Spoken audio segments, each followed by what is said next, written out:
He turned. Kill him.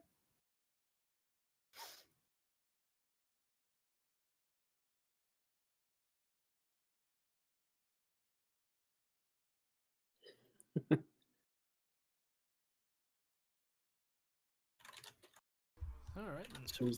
So is that the figure? I think we're good to go. That's what the sign says.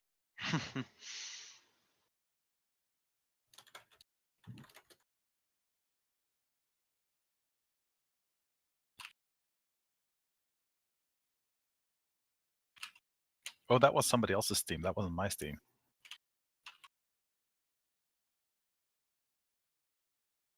Oof.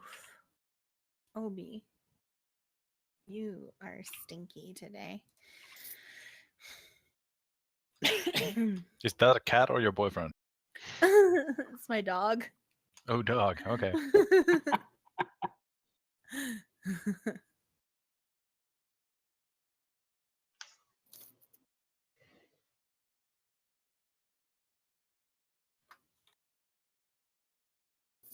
Right then. So, recap from last week. Drawn to the open villa by an invitation to an adventure. Arma Lucis, a monk from the east. Loden, is that right? No? Lodane? Yeah. Lodane, a tiefling without a living soul to love. Tarban Ulmok, a traveller from the south. And Zavargo, the Dragonborn Barbarian beast from Mind Your Own Business, all gathered to hear the proposal. Yet, minutes into the gathering, bored with waiting, Zavargo smashes an ornamental candlestick holder, causing a scene. With everyone distracted, thieves, who had been in plain sight the whole time waiting for an opportunity, moved into action, grabbing whatever they skillfully could. This doesn't go unnoticed, however, as Arma confronts the thieves, stopping them in their tracks, by tricking Zavargo into thinking Tana, the head thief, had said something about Zavargo's mother, causing Zavargo to bellow out in anger. Suddenly, everyone was looking at Zavargo. Arma took the initiative and stopped... No, sorry, Tarban took the initiative and stopped the thieves in their tracks. Tarban also noticed a strange figure slinking out of the doorway, while all eyes were on the Dragonborn and the thieves. Rushing, and instantly stopping due to a stitch, Tarban believed he must have been mistaken, and gives up. With the city guard called in to take the thieves away, all returned to normal, as Lord Silverlash made his appearance. Silverlash then announced his adventure. He was looking for adventurers to travel south and find the mysterious black beast of the black jungles, for he believed it would make a grand cloak and a bold statement of intent to become a member of the Council of Waterdeep. Our adventurer stepped forward and answered the call, and they met with the very strange Lord Silverlash in person, and as well as Reginald Featherington, the old, aloof, slightly sleepy hunter who was to accompany them on their journey. Entirely unsure what to do next, the adventurers retreated to the Arrowhead Inn, Zavargo's favourite haunt, for a quick drink and to wait for Russell McGovern, Lord Silverlash's butler, to meet them in the morning with further details and a bag of gold to help them on their journey. However, their evening was to become a little bit more busy, as Law noticed a strange figure slinking into the inn. It was the same figure that Tarban had spotted at Lord Silverlash's villa earlier in the day. The first to apprehend was Arma, who tried to grab the figure, and battle commenced. So that's where we are. We're in the Arrowhead Inn. Arma has confronted and stopped the figure. I believe he actually landed a blow on the figure.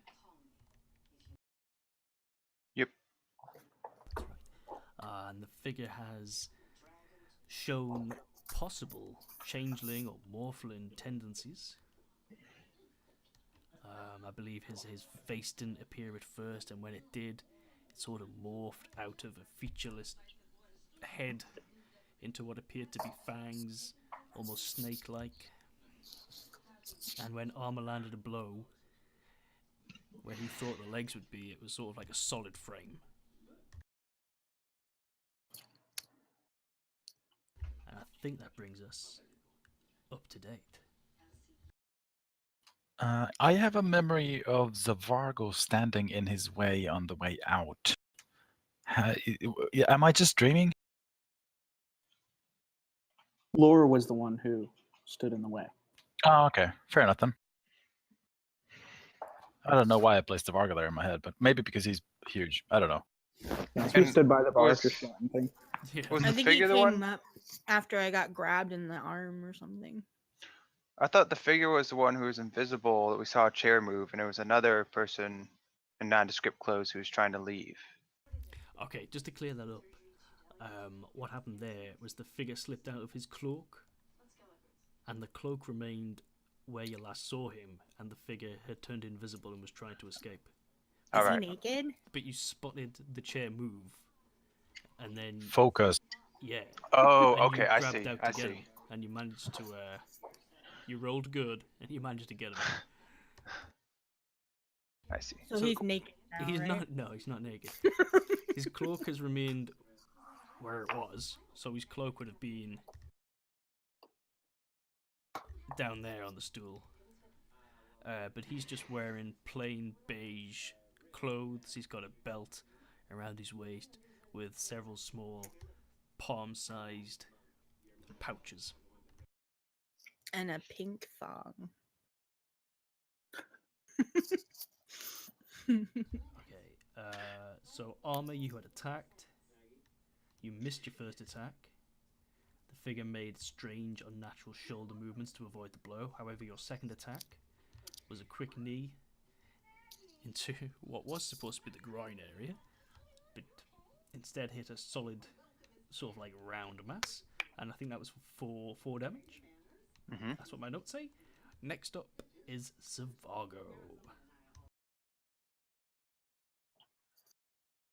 You will unhand my friend. As he approaches, how far away is this? Each of these squares we're going with. 5 feet. These are huge tables. 30 feet. Okay, I can accept that.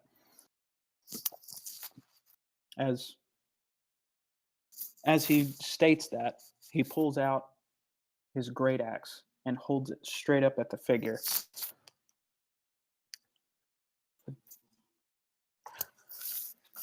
And yeah, we're just going to say he attacks. Alrighty.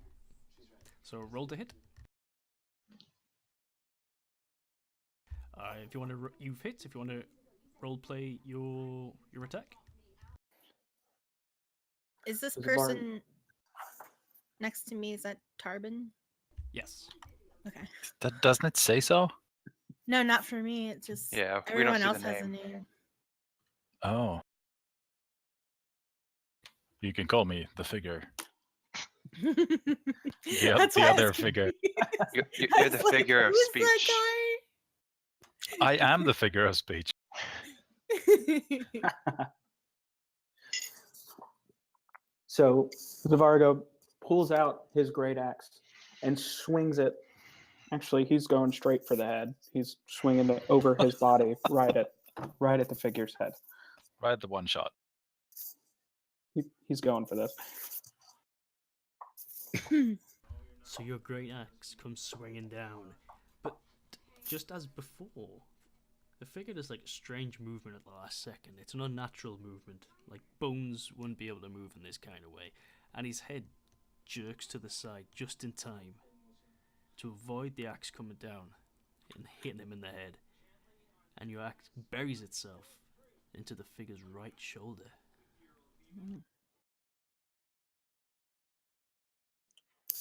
Ah! figure makes no noise at all at being hit.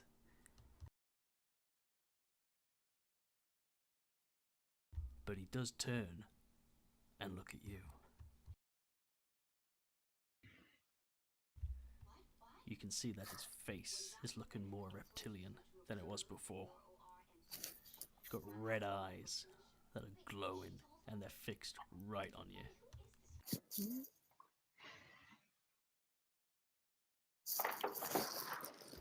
His mouth opens up, ready for a big bite.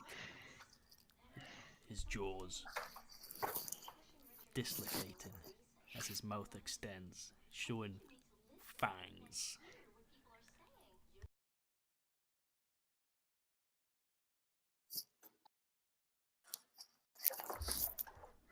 He extends out to bite you. What's your armor class? 13.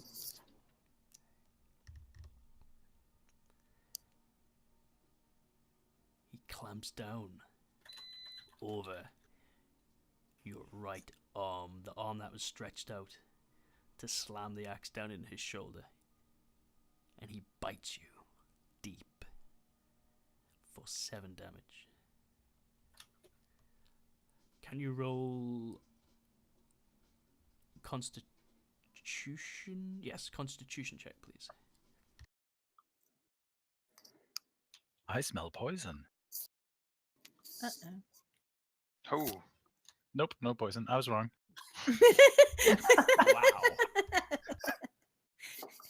It was just one of the drinks. You dare lay fangs on me! While his fangs have bit into you, they've only sort of bit into the surface. Your scales are that thick that any poison he was trying to inject into your body sort of squirts back out and lands on the floor. Ew.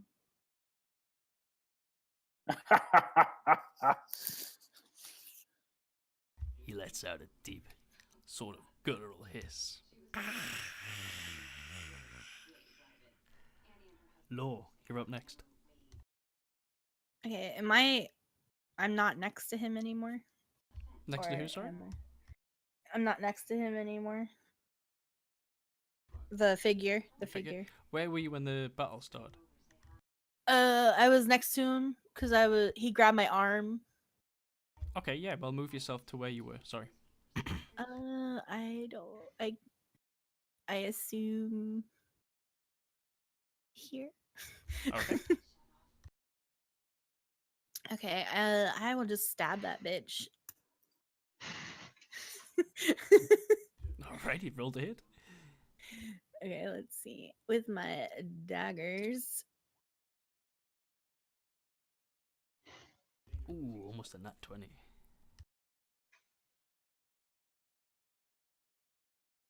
I'm just gonna do that silently because I want to be secretive about it. So you just wildly and violently stab it out. Yeah. Okay, roll for your damage. Okay. Oh god, where'd that go? Just the dice thing? you can click the word daggers in the chat, and that'll roll your damage. Okay. Oops. Nice. So violently, rapidly, you stab out several times, piercing the figure in the side. It's like just like little dots. It's like that, like someone with an ice pick stabbing away at ice. So you need these little puncture marks. They don't seem to go very deep, but you do enough to sort of make them twitch and you hear this hiss coming out. He's starting to look more and more like a snake, like a reptile, with every passing moment of this battle. Tarban, it's your go. This reptilian feature, does it look familiar to Tarban at all? History check, please.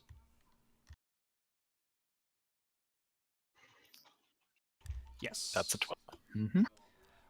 From your time in Calamport, you have heard of tales of ancient reptiles that used to live in the south, just below. On the other side of the shining sea? Yes, just on the other side of the shining sea. You would have heard of Yuan-ti? not the Yonti, but something greater than the Yonti, something that the Yonti used to worship. Oh. You can't quite put your name, you can't quite put your finger on the exact name of these beings, but it's something greater than the Yonti. Okay. If this is something that is greater than Yuan-ti, then how are our outlooks looking? Would I feel, based on the legend of these, that we are getting our asses handed to us, or do we actually stand a chance in this fight? Can we just buy him a drink and be like, "We good, bruh"? Poke, poke, poke. You wouldn't be too sure. You're not sure if this legend is real or not. You're not sure if this is a Yonti, or maybe it's like Alright. a Yonti abomination that you've never seen before. Do I know which other languages to speak aside from Common? You would know that Yonti would speak Common and at least Draconic. All right. Right. I'm gonna ready an attack. Actually, I'm gonna do the magic pebble bonus action on a couple of pebbles and start swinging my sling and get ready. If he either attacks one of my compatriots again or is starting to flee, then I'm gonna fire. Okay. Yes, that's my turn. Hank is just gonna stay in the bar, and next up is Arma again. Alright, I'm gonna pull my staff out from my back and take a swing at him with my staff. That's a hit. If you want to just- roleplay your attack. I just pull it from my back and swing it directly at his side, trying to hit him the edge, and then I'll after I swing past him hitting it with a staff, I'm gonna just bring my elbow up and try to make an unarmed strike on his where his face would be.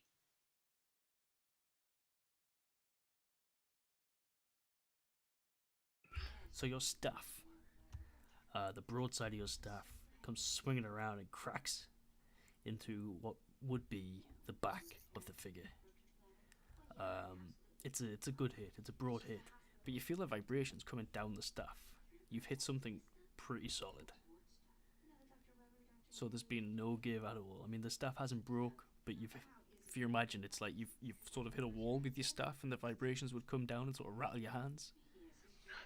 Does it feel like armor or something that I don't recognize? It doesn't feel like armor. It didn't make any metallic clank. It didn't make any sort of like leather noise as it hit. You've just hit something solid, almost pure muscle. Alright. Your unarmed strike, however, swings and misses. Your elbow coming up misses. You were put off by the vibration in the staff. It's just enough to make you whiff the attack. Zavargo, it's your go. Your puny attacks will do nothing to me. And at that, Zavargo is actually going into a rage as he gets really mad on the floor. Ah! Ah! And at that, he leaves his axe in the floor and reaches back and pulls out his javelin and stabs straight at the figure, right at where his heart seems like it would be.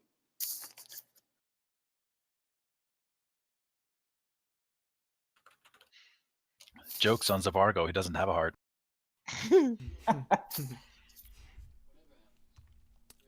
Roll for damage as well. And it should be +2 to the damage because I'm in a rage. I couldn't figure out how to put that in for a rage.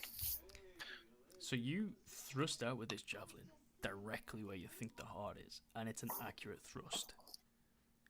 Your javelin pierces through the cloth and pierces through the body of the figure.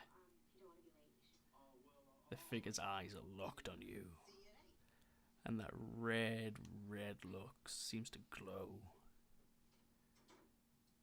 His eyes are totally transfixed on you right now.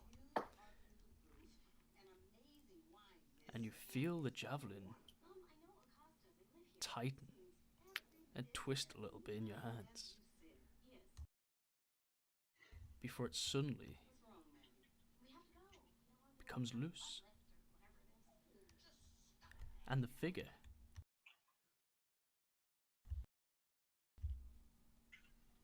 disappears. And in his place...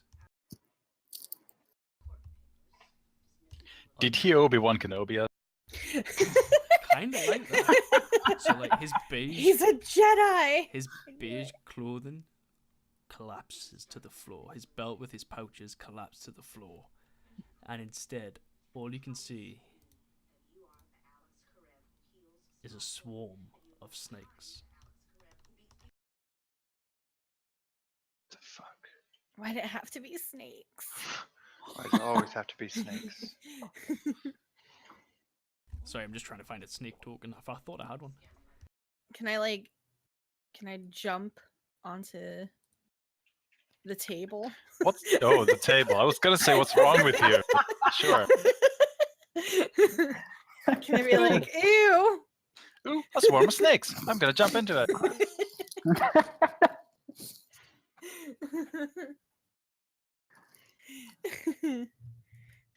Oh god, triggered. So it's a bunch of snakes? Yeah, so like his body has just collapsed from being one sort of like humanoid reptilian kind of figure into a swarm. There's like at least 24 of these little tiny poisonous snakes now, and it's like just a pile of snakes on the floor, and they're all trying to scatter and disappear through any crack they can see in the walls and in the door. Lo, it's your go. So you've jumped on the stool? Yeah.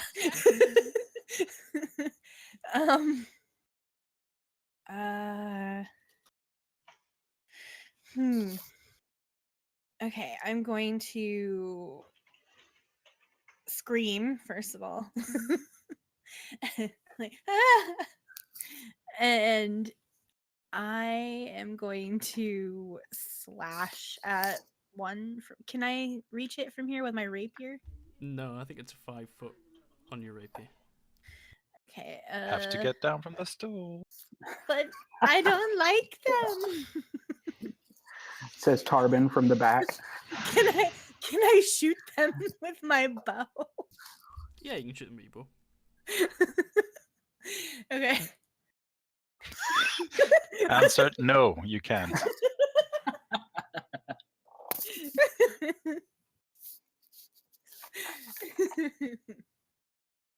I am petrified of snakes, so I'm going to just I'm gonna stand on the stool and shake. Kill it. Okay, so scared of the snakes that you pull back and you fire your arrow, and like you release too soon. There's not enough power in the string, and the arrow just flops into the floor.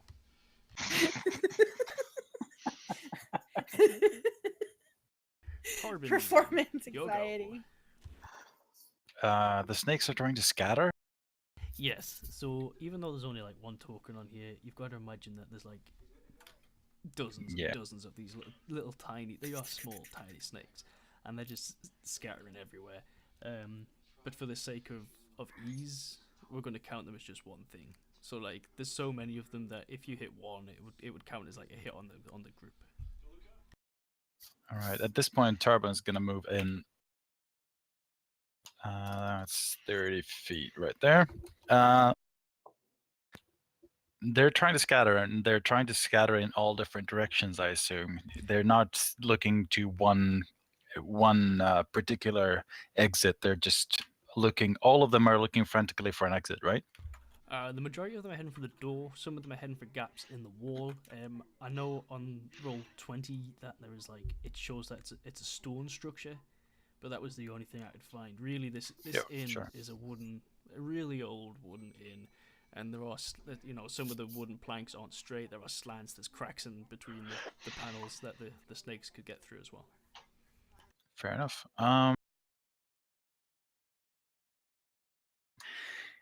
Could I just instead of a futile attack towards one of the snakes when there's like dozens and dozens,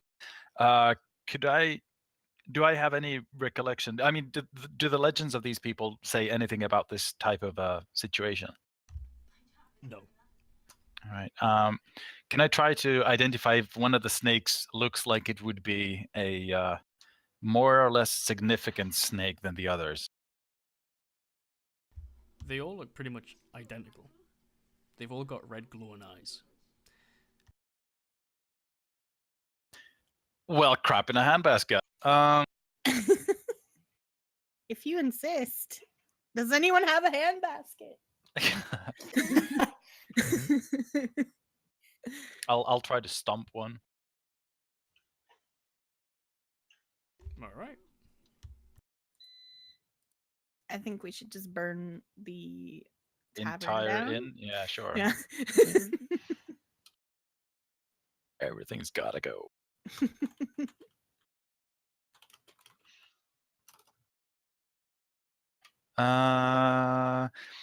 Oh yeah. If it's a melee attack, it's gonna be. That's the attack.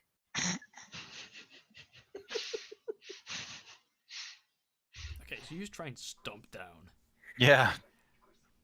into this group of poisonous snakes, and as your foot comes down, the snakes just sort of move out of the way, and your foot hits the wooden floor.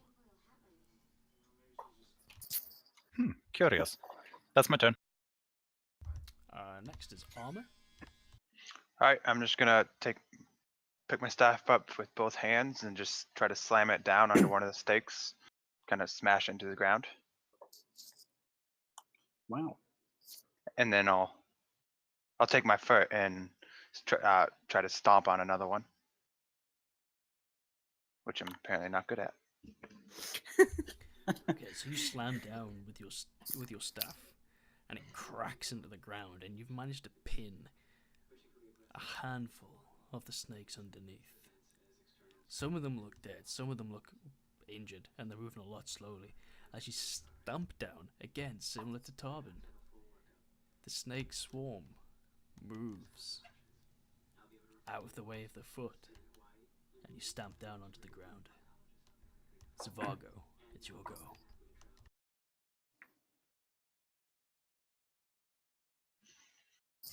These filthy snakes!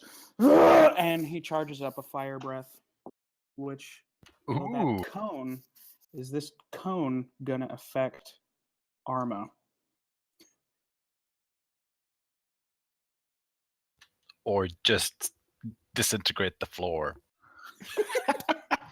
Just burn the place down. It's I'll fine. get out of the way.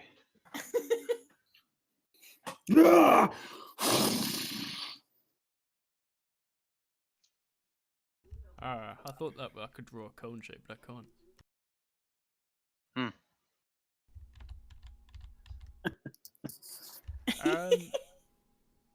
Arma can just like dodge roll. Yeah. Yeah, I'd say Arma's safe. However, Okay. your flame breath would set fire to the inn. Yeah, well, Zavargo's not Worth it. exactly thinking about that. He's in a rage and he's not very smart. I like that. Yes. He didn't account for the wood floors. He's just concerned with the dozens and dozens of snakes at his feet where a person used to be. Yeah, I think, or then his subconscious just actually listened to Lore. Yeah.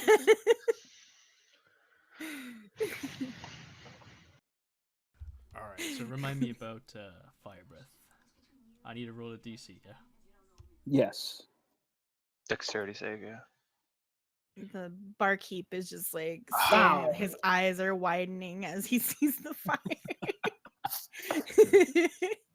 Dag nabbit. Zavargo, I thought we were cool.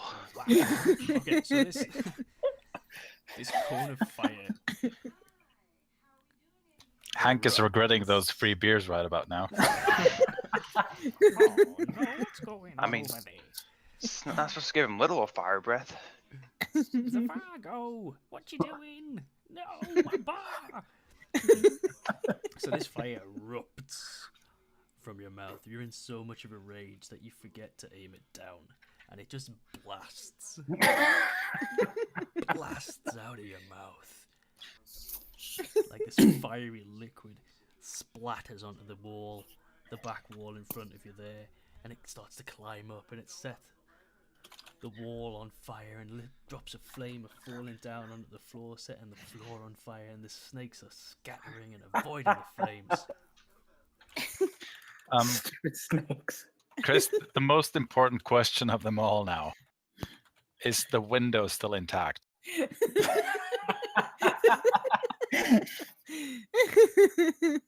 Sick and tired of these mother flipping snakes in this mother flipping bar. In this Monday to Friday bar. The window explodes with the heat, flinging Nice. you Oh, no. outside into the The street. That's window gonna couldn't. be The pricey. window couldn't dodge out of the way. It was grappled. Damn it! It's the snake's go. I'm just like standing on the stool doing like a sideways glance and then looking at the barkeep. The swarm of snakes have disappeared under the door and through the cracks in the walls. Stupid snakes. Do we get any opportunity attacks on them?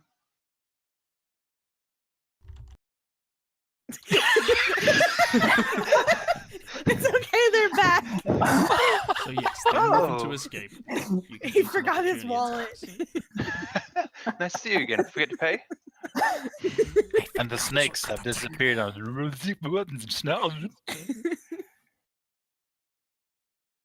Okay, so I'll do some opportunity attacks. I think Ah, fuck off.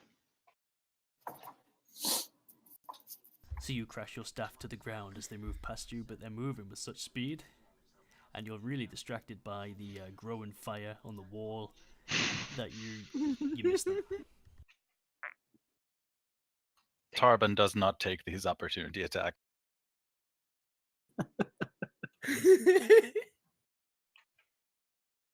Damn. And Zavargo, your big I just stomp. your big dragonborn stomp totally misses them as well. They sort of just curve around like they have previously with the other stomps around your foot, and you miss it. Can you do a strength check, please? More holes. And you totally crack and destroy the wooden floor where you stomp. There's like this stomp dragonborn footmark now in the wooden floor. we just As soon as Tarban can, I don't know if we're following initiative more or not, but as soon as he can, he's gonna go run to the barkeep and ask Hank where he can find a bucket of water. Okay, so battle's over, initiative's gone. Alright. gonna Arma pulls out his water skin and tries to put out whatever fire he can with this little liter of water that he has. I'm sorry, I'm sorry.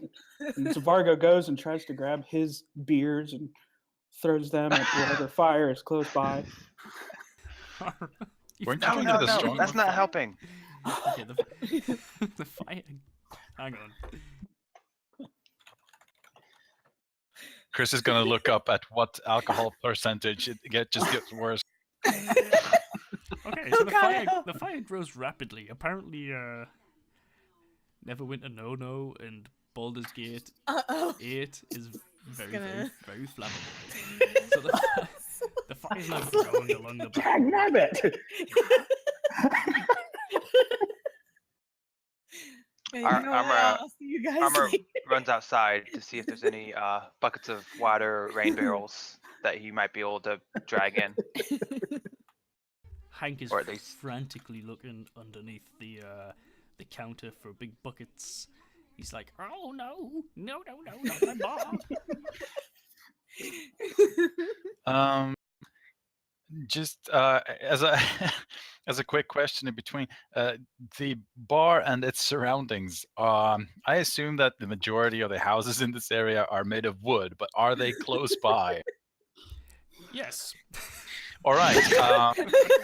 Nice. Tarban's gonna tell Lore to or Lore. I don't know how to pronounce your Lore. name. Lore. All right. Lore, you should probably go out and tell the other people around that there is a fire because they don't want their houses to burn down. All right, I'll run out. Are there other people in this bar right now besides us?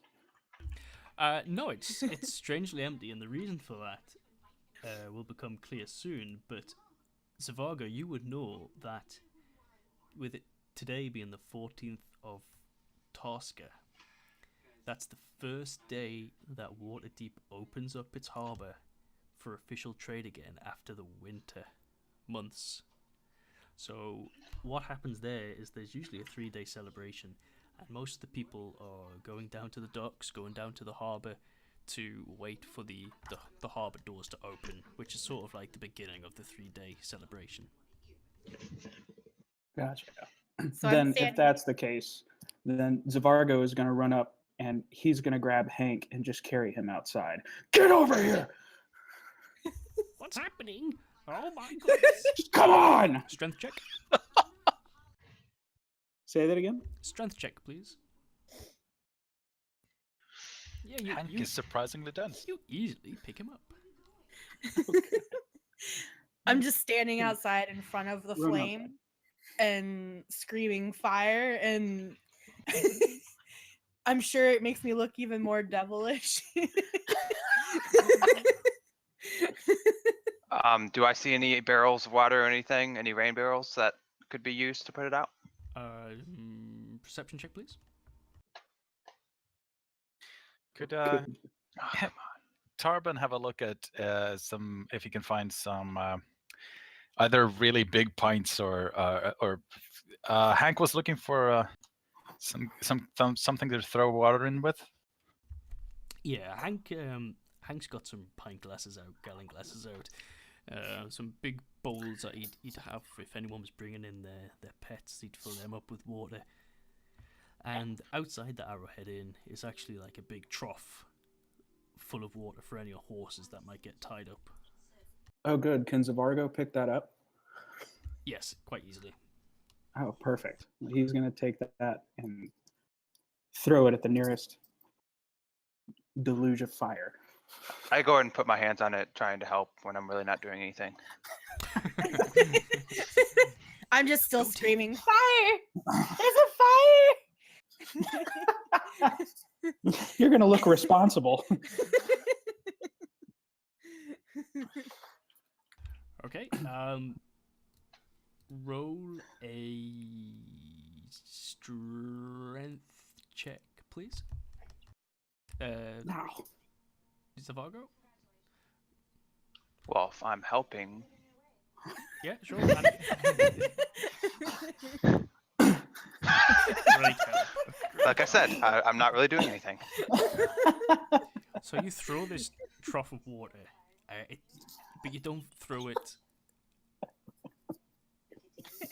to cover all the flame. You throw it at the base of the flame, which would normally be good. So you've cut out the fire growing at the base, and you can see that the wood, and you can smell like that burning, crispy burning wood smell now. That the fire's still growing up the top side of the Arrowhead Inn. You've got to put the fire out. That's my livelihood. Hank is distraught now. Can I look around for more troughs that we could use? You can't see any other troughs that would be there. Did you say that there were barrels full of water or anything else? There's no barrels full of water. Inside there were big pint glasses. There were big bowls that Hank would use for pets that might come in. Does he have any water sources at all on the inside? In the inside, he has. It's like a gallon barrel, basically. Just a gallon. Yeah, no one usually asks for water. I distinctly remember asking for water and getting laughed at. Exactly. Alcohol on it. Uh, Arma's gonna run back into the burning building and just go look through all the rest of the rooms to see if there's anybody else in there. When he comes in, Tarban's gonna try to carry this 1 gallon bucket or pint and try to get Arma to throw it because Tarban will not be able to throw it. Okay, so this crackling fire is starting to spread lengthways across the wall, and it's already blown the window out, and it's creeping towards the door. Arma, do an athletics check, please. Athletics, fuck. Don't have that one here. Hey. Whoa! Look at that. The grace of a weasel. Arma, you tapped into some kind of residual monk train in the back of your mind here. With grace and clarity and just this calm feeling. Do you want to roleplay how you run in and get this? Is this for throwing the bucket or just running through the building? Running through the building. That's what the athletics check was for. Sorry. Cool. I just jumping straight through the doorway where there's flames looking at the side, and just book it straight towards the back where there's the doors with that seem to lead to bedrooms, and I just shove one open, look frantically inside, and just go from room to room, looking inside, seeing if I can find anybody, and yelling, "There's a fire! There's a fire! Fire! You must get out!" Okay, the inn's empty, but we appreciate you looking out for mankind. Is there any kind of back door?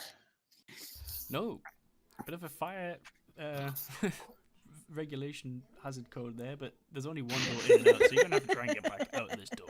All right. I mean, you probably could maybe kick down one of the horrible old loose panels. In that case, I'm just gonna. And did I see?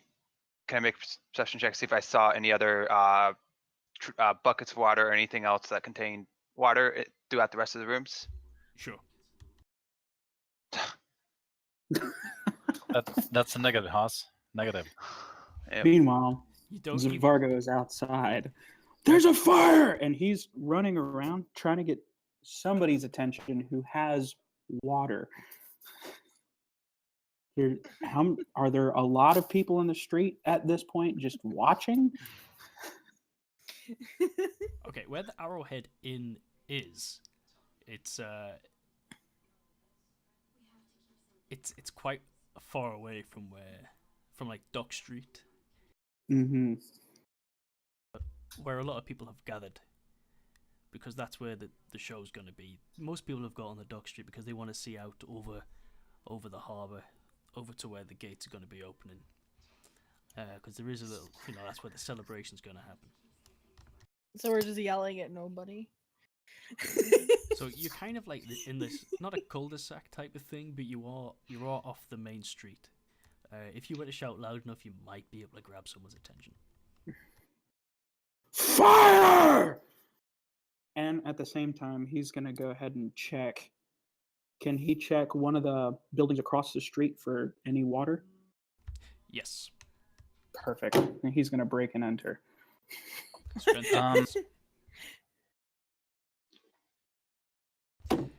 You kick the door off its hinges.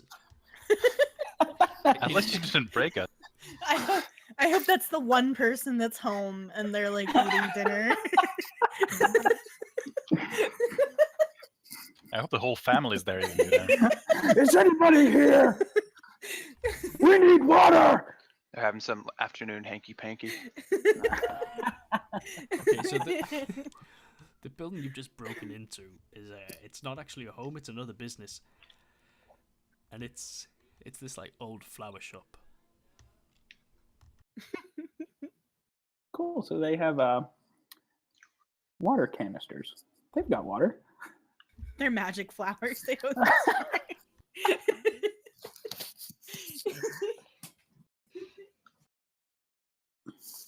Okay, roll a perception check.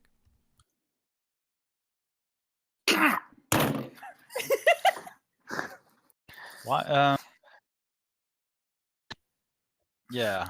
Could I do something while he's While he's raging and while Arma's running around like a headless chicken looking for water. I hadn't planned for the arrowhead inn to burn down. Yeah, he just spent all this time building this map and we destroy it. Can anyone done, make us. it rain? Not rich enough. So Armor's running back out the building. Do I need another athletics check for that? Running back out the front door. No. Since there's no water really visible inside, and Tarban's gonna look around the bar since this looks like we've lost this battle as well. We're 10 minutes in and we've lost 2 fights already. I'm gonna have a look to see if Hank has anything valuable behind the counter. Okay, perception check. Oh no, investigation check. Sorry.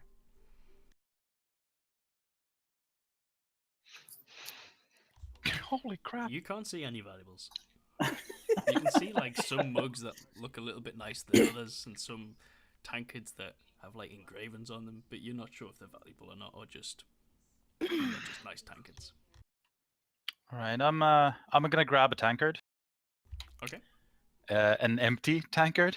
Yep. And then I'm just gonna.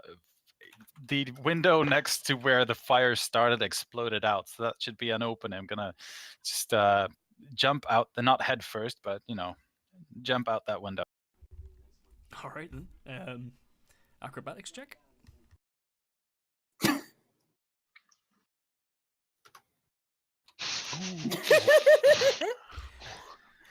You get stuck in the frame of the window. I have but one question. What material is the tankard made out of? It's a metal tankard. You're not sure if it's real silver or just highly polished steel. I'm just gonna throw it at Hank's feet. Is Armor still inside at this point, or has he come back out? That's entirely up to you. Okay, well, I come running back from the back of the building trying to get out, and I see Tarban stuck in the window, and I'm just gonna run up and try to give him a shove and push him outside, so he can get out. Okay.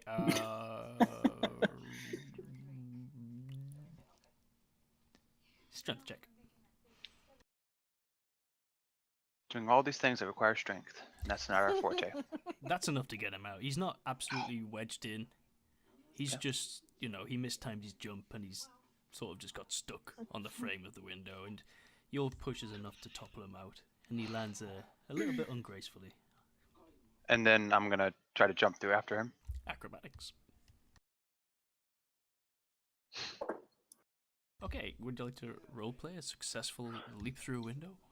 Okay, and I just back up a few feet and then just run and jump straight headfirst through the window, flipping. Oh no, that's too hard. And just jump straight headfirst through the window, landing on all fours on the ground outside.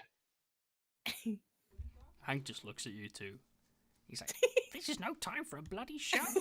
And he picks up the tankard that was thrown at his feet, and he's like, "Of all the things to save, you save this? Dear me." Well, he saved you too. While crawling away from the incinerated building, soon to be incinerated building, I'm just gonna tell him that's all I could get. I'm sorry. He sort of like starts to cough because there's pillars of smoke now starting to rise up into the air, and he just waddles forward and he pulls down his pants and he's like, "Well, I suppose we'll have to try this." And he just starts to piss against the side of the arrowhead inn, hoping it will put out the flames. I'm gonna give out a massive yell as if I was in a scooter video. Fire!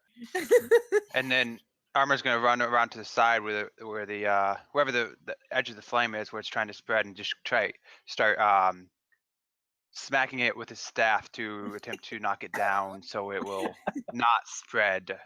Basically, try to bring down part of the wall of the building, and then If you do that with your cloak, it's gonna keep better. I'm gonna side eye them and then follow Zavargo to the other shop that I assume I don't know is a flower shop right now, to try to see if he's been more successful. Okay, your attempts to fight the flames haven't fanned it, so they haven't like caused it to spread. So far the flames are contained on the Arrowhead Inn. We'll cut back to Zavargo and now Law inside the flower shop.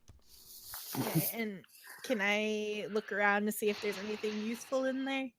Yes, you There's can. no water in here. How is there no water in a flower shop? Perception or Yeah, investigate. investigation? Okay.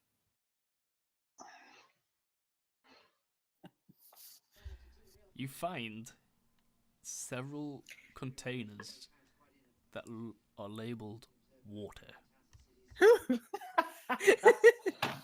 I found some water right here. What are you talking You about? liar! What? And he just runs up and grabs as many as he can and carries them outside. How big are these? How many can he carry? They're like small barrels. You could probably hold one under each arm. One. Okay. I'm And he's going to assuming. carry one under each arm. I'm assuming I can only carry one, probably. I would say you'd have to do a strength check. Okay. Uh-oh. This is gonna be bad. Mm. So you try and pick this up, and you just can't. You can't pick it up. Shit! It sort of moves and scrapes along the floor as you try and do it. If I see Zavargo coming out with 2 buckets of water, I'm gonna go back in and see if I can do. I'll help Laura with her. And as Tarban passes by, I take one of the barrels, and without even breaking it open, I just kind of throw it and crash it against the flames that are getting close to one of the buildings, close to one of the side buildings, and just kind of throw it at, and it crashes, hopefully, spreading water all over.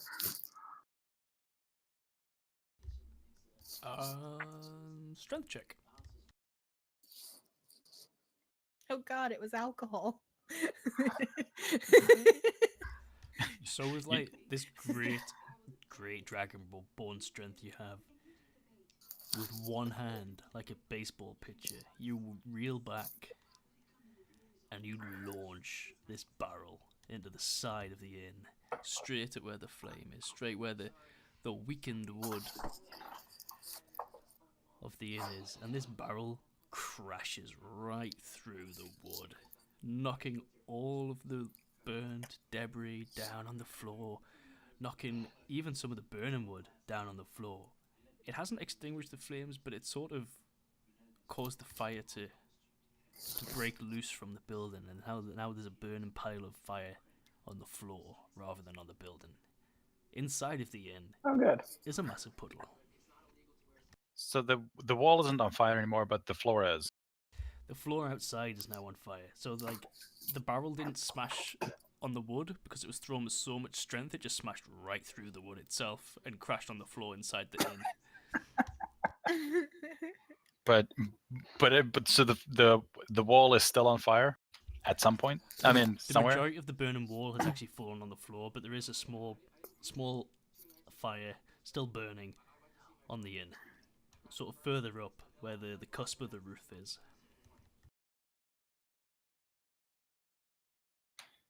Could I reach that if I wave at it with my cloak? You would have to be on someone's shoulders. Get over here!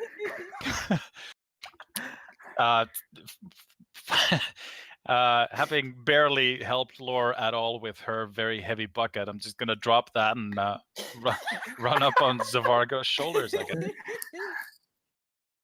Zavargo strength check and Tarban dexterity check.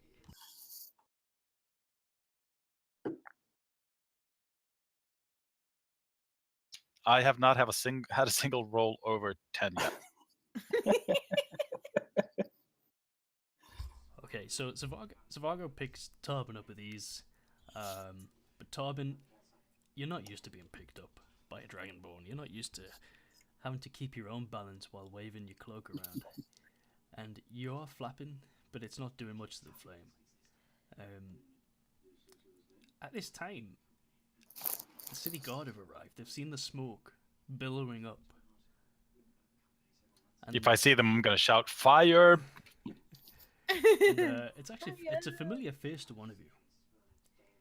So you all notice this member of the city guard turning up. He's a red dragonborn, and he's dressed in the city guard clothing. He's got the insignia on. He's carrying a spear, and he just looks over at Zavargo. You did not tell me you had a brother. Hello, Zavargo's brother. I'm not his brother. Whoa, Zavargo. What is going on here? There's a fire! What are you, an idiot? Help us put it out! I can see there's a fire, you blaming dragon. Did you cause this fire? That's not important right now. Do you have water on you? We need less blaming and we need more putting out fire. So the city guard dragonborn turns to the two other members he's with, and he motions them to go and get some water from the well.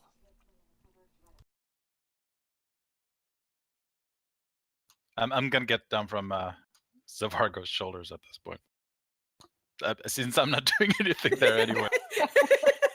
You're just sitting there. I'm just gonna go stand behind Hank, who's probably holding his pitcher at the moment, and just gently tap him on his shoulder in a comforting way. It's all going up in smoke. My dream, my livelihood. On this day of all days, first day of the great festival, I was supposed to make a bloody fortune. Oh yeah, the fire that's on the floor. Vargo, go ahead and opens up the second barrel he carried under his arms and just dumps it on that fire. Okay, and that puts it out with ease. The Okay, city guard good. turns to you, Zavargo, and he notices that the flower shop door's been kicked in. I suppose that was you as well. We needed water. Ugh. You're 3 scales short of being a reptile, you know that? I'm not entirely sure if that was an insult or not.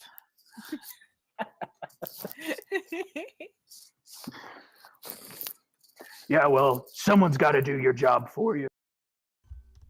Oh, really? I'm pretty sure that was an insult. It's the City Watch's job to start fires now, eh? Oh, you think we started it? This is the Well- worst fire department ever. We're not the fire department. We're the City I'm not saying that out loud. Sorry. He was just stating they're not the fire. Yeah. I thought this was the fireworks to begin with. But nope. We turn the corner, and who do we see? Zavargo the Red. And who are your friends, Zavargo? Just some friends. We're supposed to be headed out tomorrow. Oh, and this is your leaving present? Setting fire to the only inn in this place that serves a decent Neverwinter no-no? Stop blaming me. Tarban's gonna stretch out his hand as if to shake it, and then hesitate, and then go, I'm Tarban Ulmok, but there is still a fire you probably want to put out first. The City Watch Dragonborn looks down at you. He's towering. He's a big Dragonborn. And I'm short. And he's looking down at you. And you can see, like, right up to his nostrils, which are flaring up as much as reptilian nostrils can flare. I'm just gonna stare him meekly into his eyes and point at the actual fire. What do you want me to do? Breathe on it? I would like to hope that you are probably better trained in putting out fires, but whatever you think works. Ah, come on, Balvenie. Do your job. Get this fire out. It's my livelihood. And at that time, the 2 City Watch members that the Dragonborn had sent away have come back with buckets of water, one in each hand. And they managed to put the fire out on the roof. I'm gonna have a look around. Do I see Arma anywhere? Do you see who, sorry? Arma. Yeah, he did an amazing jump through the window and landed on all fours. Is he still posing for that jump? No. Yeah, no, he's, doing, then I he's doing a superhero pose still. after that, I ran around to the side and was trying to stop the fire from spreading by Oh, that's right. knocking down the wall. Or, Oh, yes. Sorry. yeah, knocking down whatever was burning with my staff. Okay, so the fire's out, but I mean, it's still smoking. There's obviously that smell of burning wood. You can tell Hank's a little bit distraught, and these city guard members are now looking at you with suspicion. Can I flirt with them to try to get them To get them to what? to let us Flirt with go you. without a problem? I'm gonna pull down my hood so that you can see my Hang on. hair. Are you gonna show them your horns? Yeah. I want them to see my full glory. She wants them to see how horny she is. I'm gonna walk up to the Dragonborn and just kind of like put my hand on his arm and be like, "Do you work out?" I don't even know what that is. Is that intimidation? Is that persuasion? Is that performance? What is that? Performance? Surely there wouldn't be any reason to. Wait, if it's a Dragonborn, is that animal Behave. handling? I take offense to that. we only broke in there because we were trying to help the poor tavern keeper. Okay, roll a persuasion check.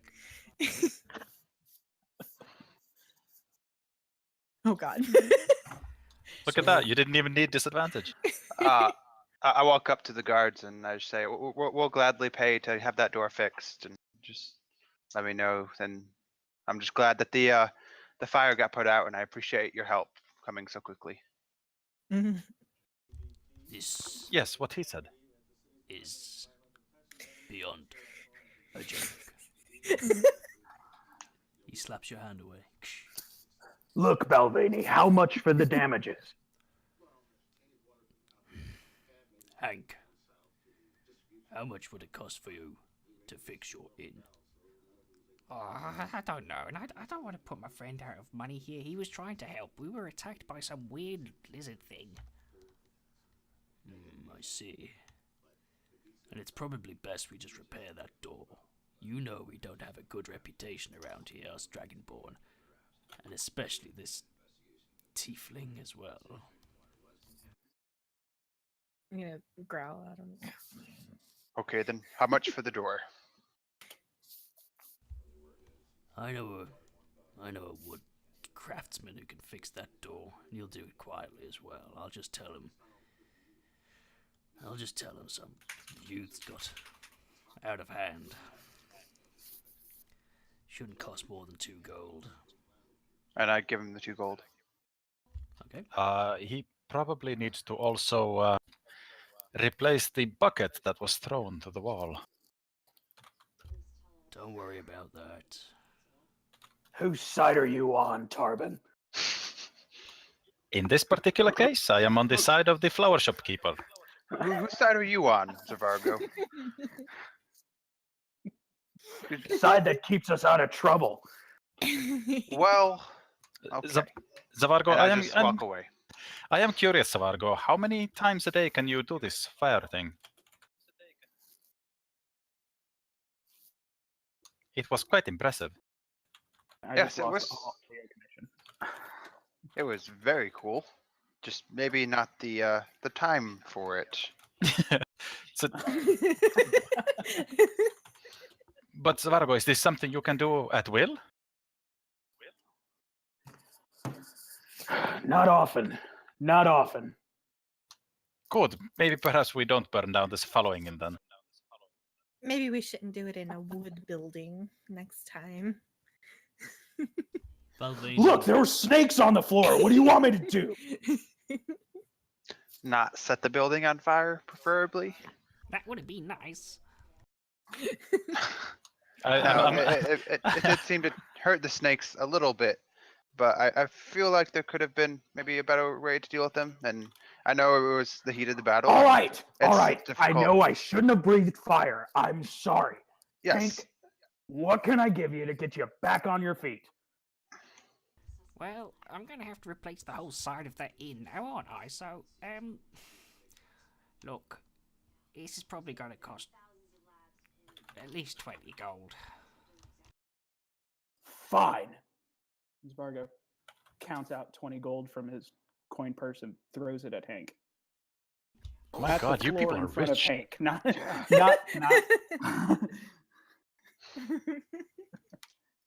Balvenie raises a clawed hand up to his eyes and just he's face palming. You're telling me you used your fire breath to clear out some pesty snakes from a pub? Well, in his defense, the snake's eyes were glowing red. I don't care if the snake's eyes were glowing multicolours. You used your fire breath to clear out snakes. Okay. We know Zavargo is now fully aware that this was wrong. We apologize, and he has tried to make amends. I'm looking at the coin purse on the ground. But I think we should let it be now before he rages and burns something else down. Please. Persuasion check, please. I'm kind of glaring at the red eye remark because I find that kind of racist.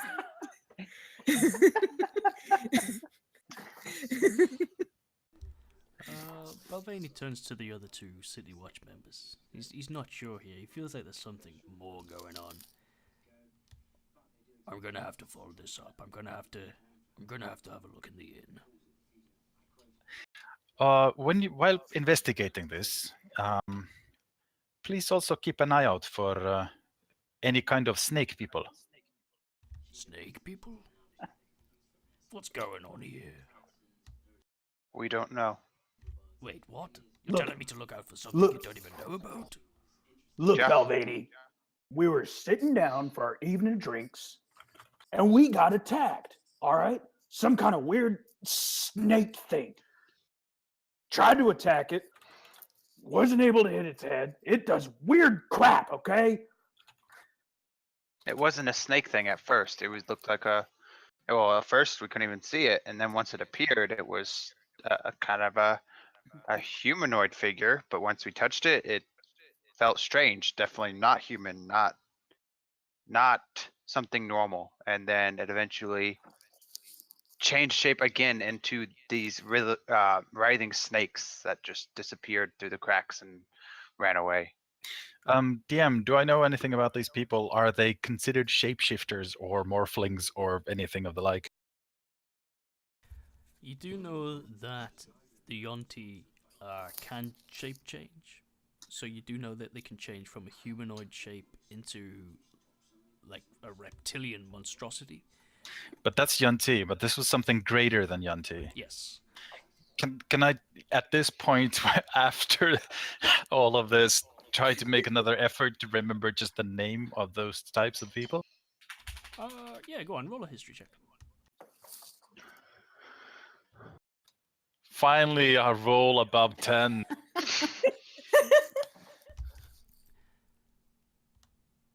You can remember, now that you've seen more of this creature you've just encountered, you can remember that perhaps that this wasn't a Yonti like you first suspected. Perhaps this was a Saruk. Sharuk? Saruk. Saruk. Perhaps this was, which is, but you're not too sure. It's a name you've heard of before, but you can't quite recall the greater details. Okay, I'm just gonna ask the what's the name of the guard again? Balvenie. Balvenie. Write that down. All right. My pardon, Balvenie, but if you know a people named Saruk, Saruk. Who's he? it is a people. Look, just tell me the truth. How many Baldur's Gate 8s have you drank? Not a single one. I've got no idea what is going on here. I'm gonna have to have a look in this inn. Hank. I'm going in. Okay, so he walks in with the 2 city guards, and Hank follows him behind because he would like to see what the damage is inside. Can I have a look around? It would probably be towards the inner, not the main street, not the snail, one of the smaller streets that goes through all the way to the other side, and just to see if I see any mysterious figures keeping an eye on us. I'm gonna wink at one of the other Yeah, guards. sure. Do a perception check. Sure. Laura doesn't even care about getting scot-free now. It's just about winking to people. You don't notice anything out of place. You don't notice anything strange. I mean, even the lack of people makes sense to you from what you would know. I mean, there's a fairly strange city for me anyway. Yeah, So there's a few curious onlookers who are like, "Is that a fire? What's Can going on?" I look around to see Alright. if there's an escape route we could take if we need to book it? Yeah, perception.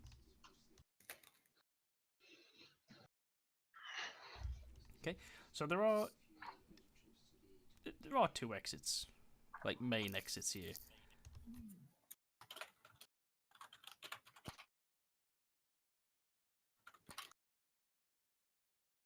You've got that one there,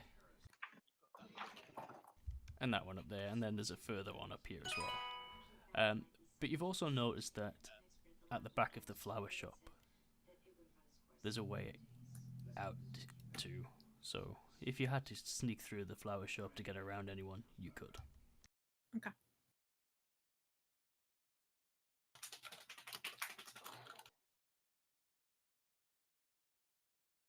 I just want to let you guys know, at the moment, my average D20 roll is 7.75 at the moment for today. High roller. Oh yeah. I guess we're just waiting for Balvenie to get done with the investigation and come back with a verdict. But I think meanwhile we'll just try to gather up the group and figure out what to do next. Oh crap! I forgot my axe in the floor. Zavargo runs back into the inn really quick, grabs his axe. Balvenie puts a claw, arm, hand on your shoulder. I thought that was yours. It's not every day you see an ember axe like that. What really went on in here? I already told you. If you have any more questions, I'll be outside. You're really sticking He to goes that outside. story. I am. Balvenie sloshes his tail through the wet, damp floor from the crashed barrel. I'm getting a bit agitated here. I know we're on good terms. I know I look out for you because you're a fellow Dragonborn. But this is my city, and I need to look after it. Yeah. He picks up the beige robe and the beige clothes and the belt with the pouches on. What's this? Oh, that's what that weird thing was wearing. He opens one of the pouches. He was carrying sand.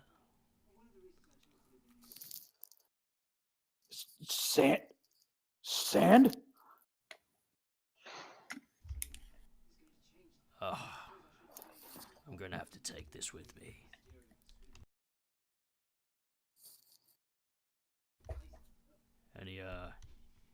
He walks out of the inn, carrying the cloak, the beige clothes, and the belt with the pouches on. When he comes out with them, can I just I'll try to intercept him and go. I'm sorry. Could I have a look at those for a moment? What? You remember the City Watch? No, but I was attacked by some kind of a snake person, and I would like to know if there's gonna be more.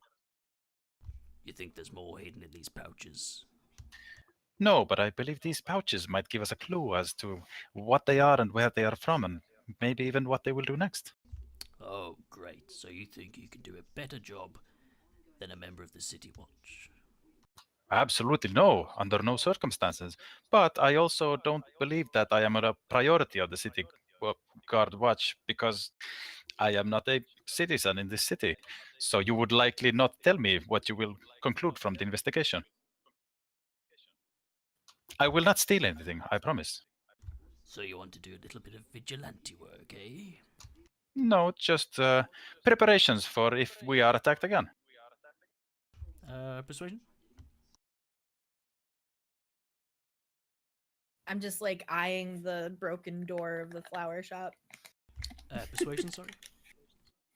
Oh, that was performance, right? There we go.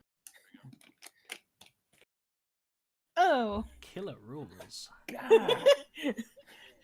We're not persuading him very well. Nope. Look, I'm gonna have a busy few days going around.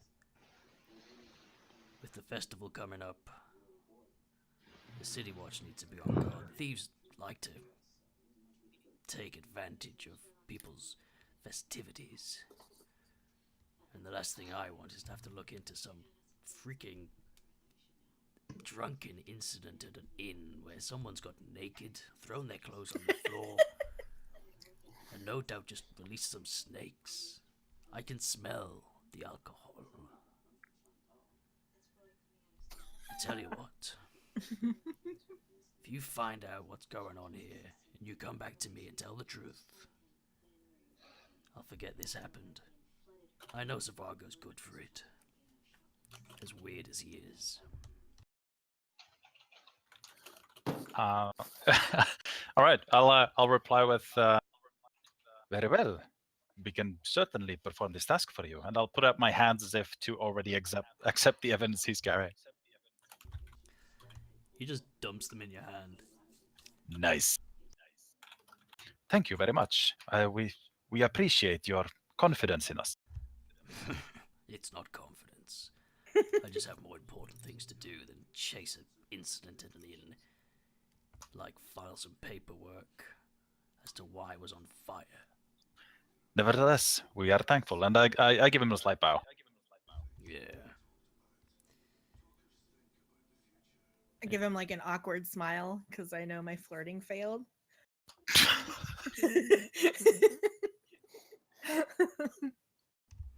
So, Balvenie and the city guard walk off towards the dock area where people are starting to gather for the opening of the harbour doors. Can I quickly go through all of the pouches to see if there's sand in all of them? Sure, just open them up. Yeah. One after the other. So you open the first pouch, and these are like palm-sized pouches. They fit perfectly in the palm of your hand, unless you're Zavargo, in which two would fit in. And in the first pouch, it was the same pouch Balvenie opened up, and there is nothing but like really fine sand. It's not coarse. It hasn't been on the beach. It hasn't seen water.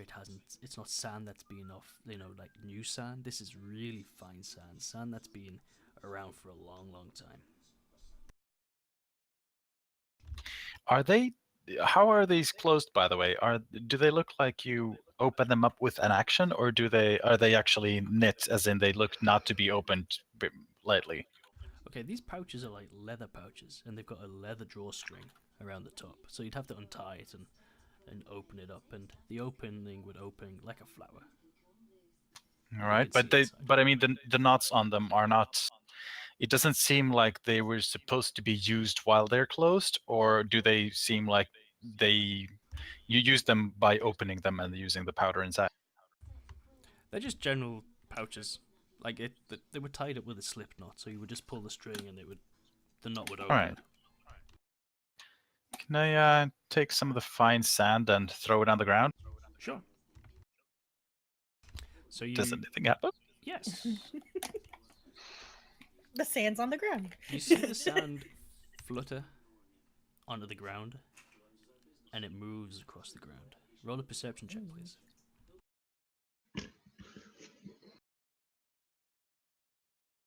Oh, There it is. There it is. Perfect. You notice that the smoke from the fire is blowing in one direction, whereas the sand seems to be moving in the opposite direction, and it almost seems to be snaking around corners, as if it has somewhere to go, somewhere to be. Okay. But it's still. I mean, it's following the street, as in it's not going the birds by the birds, how the birds fly somewhere. It's actually following a route through streets. Yeah, it's not going as the crow flies, so it's not going Crow in a fly, direct yeah. straight line. It's Fair enough. it's following the path around, All right. Very well. but it's definitely moving against the wind, so it does look a little unnatural. I close that pouch and I go through the rest. In the next pouch, you find some cloth, which seems to be wrapped around something.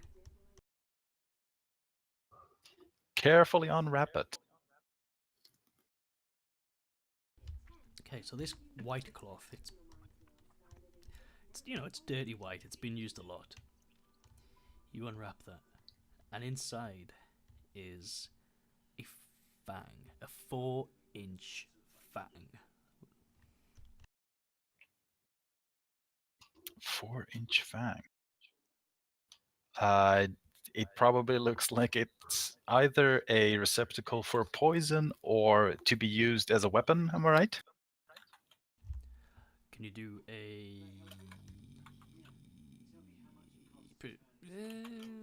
Yeah. Intelligence or investigation?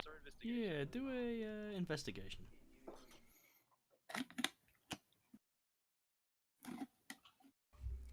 So you're looking at it, and it looks like it probably once had poison in. You can't see the poison sac.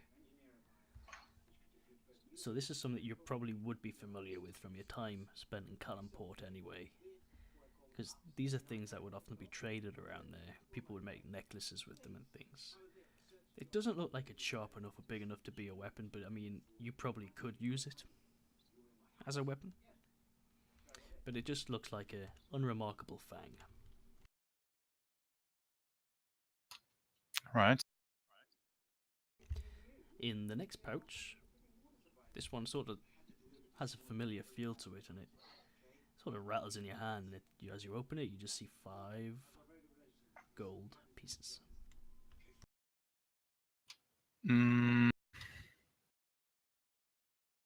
5 gold pieces. I'll throw those to Zavargo, who gave the 20 gold.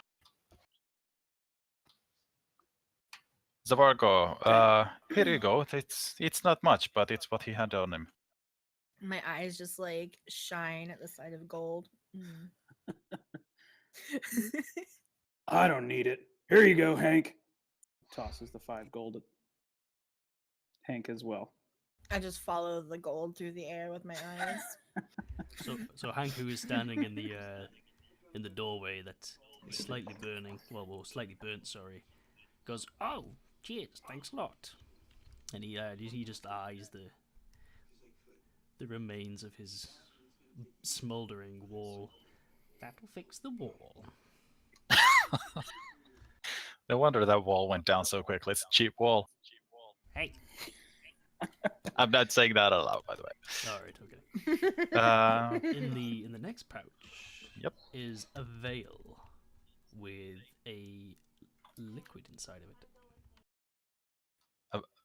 Oh. I'm sorry, I hate to do this to somebody who has English as their native language, but is it a veil or a vial? It's a vial. I've actually spelled it as veil. That's why. So it's a vial. Alright. Brown liquid.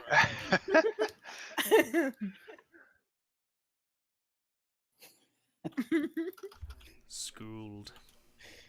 What was it? A vial of what? A vial with a faint amount of brownish liquid. Ew.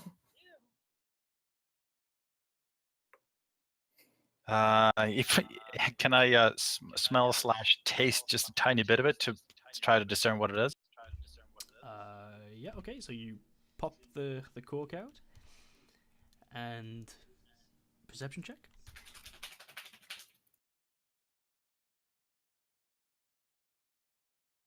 This is not my day.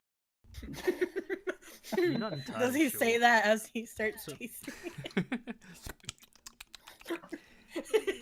It doesn't have like any aroma that you can tell. It's like not distinct. All right, fair enough.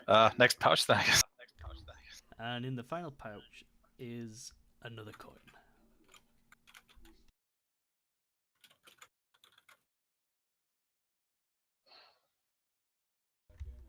So it's a slightly different shape to a regular gold coin. Ooh.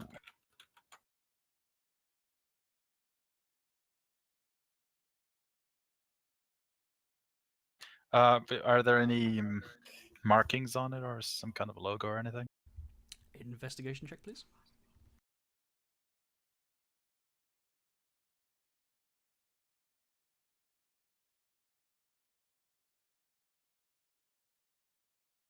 So as you rub your fingers over this coin,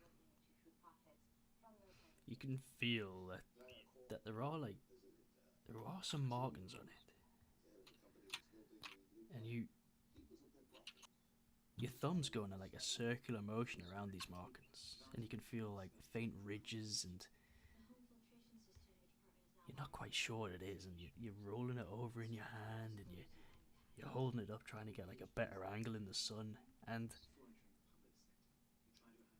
you think it is something familiar, and from what you've been remembering so far today, you think this could be a faint carving of the world serpent.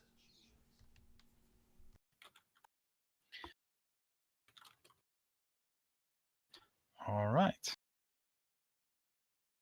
Yeah. I'll pocket that, and also I'm keeping all of the pouches that I haven't given away. Okay. So as far as you're aware, these are just regular pouches. Yes, You they have might come in handy. you have the beige clothing, and you have the beige robe.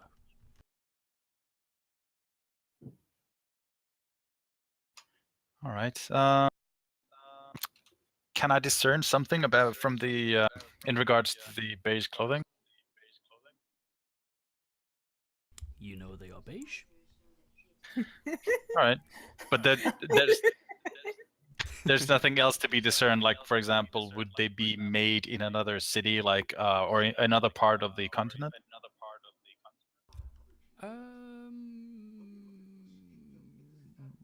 Go on, do an investigation check.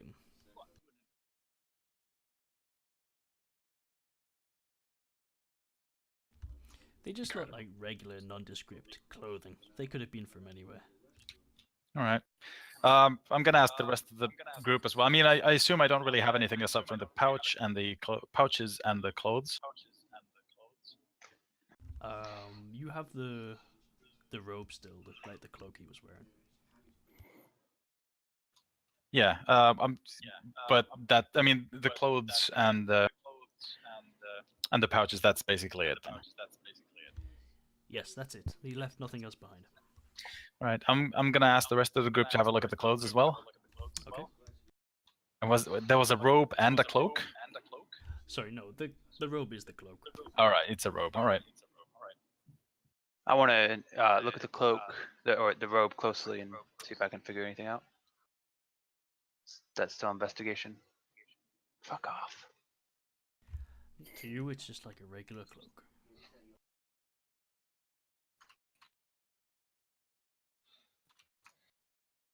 This is the robe. I say to the rest. Right, I'll pocket the robe as well. And I'll show the coin with the world serpent. I'll show it to the rest of the group, not giving it to anybody, just gonna show it and ask if they know anything about the world serpent. Okay. So if you all want to roll a history check.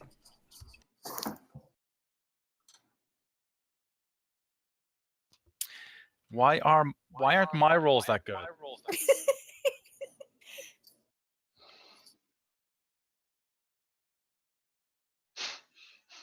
Okay, so lore. You've heard something about the world serpent before in Arma. Your studies with the monk, part of your studies was to understand other religions and beliefs. So you know you had that empathy with them. And you know that the world serpent was one of the first gods. Like one of the very, very, very first gods that the reptiles used to worship and look up to. So it's a belief that the world serpent, it's a circle with the snake eating its own tail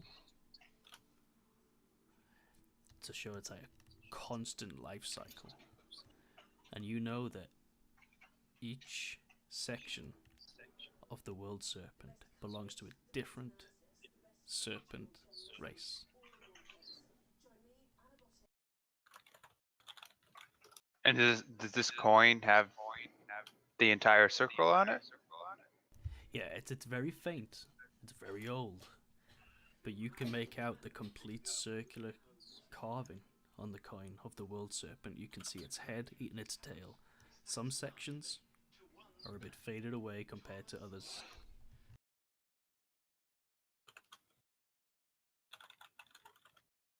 But it's very clear that it's the world serpent. How many sections are there? 16.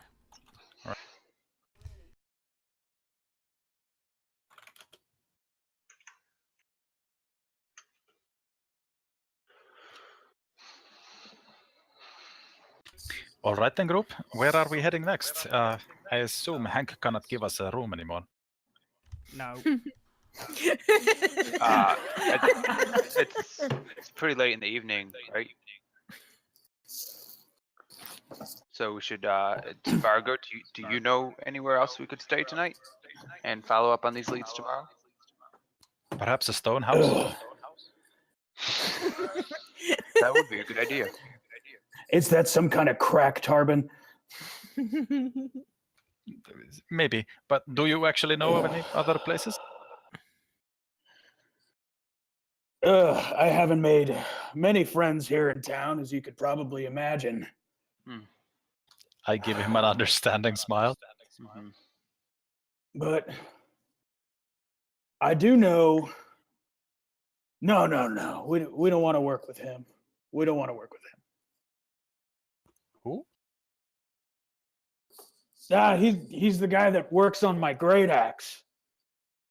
Nah, but he's no good. He's no good. Why is he no good? He deals with bandits. I think we've dealt enough with bad people as it is.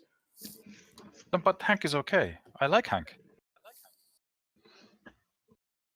I'm not a bad person. You think I'm bad? I give you free Zavargo, beer. No, I don't think. If he was a bad Hey, person, come why did you on. rescue him? Hank's not a bad person. Stop! You're twisting the words in my mouth. Really thought we were friends. No.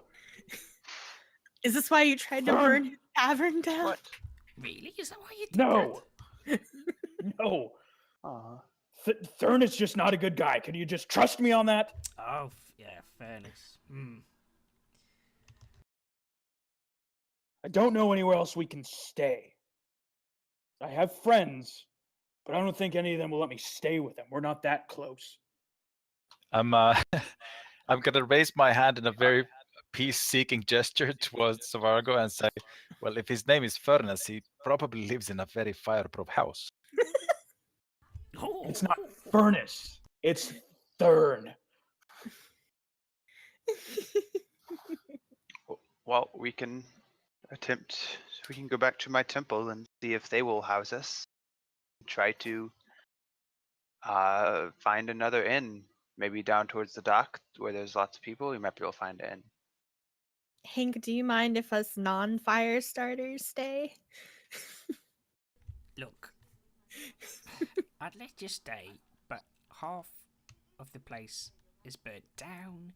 There's water all over the floor. I need to get this place fixed up in time. Cause What if tomorrow... Zavargo cleans it up? What? What if Zavargo cleans while we sleep? Look, I do believe we need to leave Hank alone for the moment.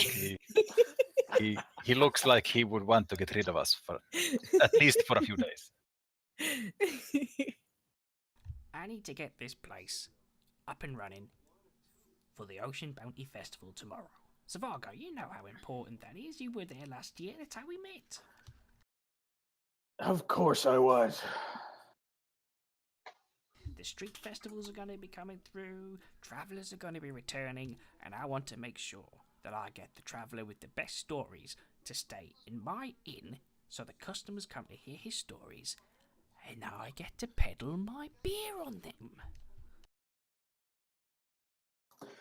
I understand. Well, where else can we stay? You have any other connections with anywhere else? I know they're your competition, but who cares at this point? Well, I guess I could send you to the competition if you're going to burn their places down. See, I like Hank. Look, can we just let it go? It's past. Alright, look.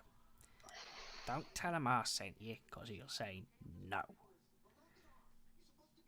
If you go down to Sale Street, you can probably end up staying at the Merman Delight.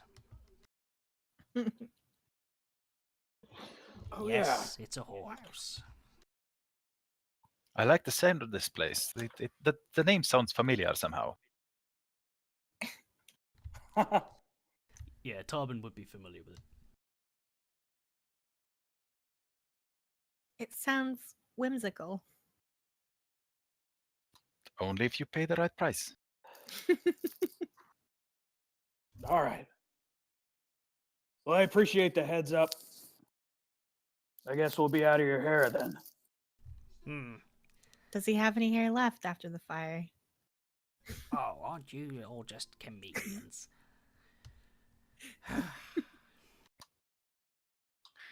Sadly, we won't be staying here all week. Even though you aren't on the docks itself, you can hear bells starting to chime. And there's some horns blowing out from the harbour. Zavargo, you know that I suggest we get going.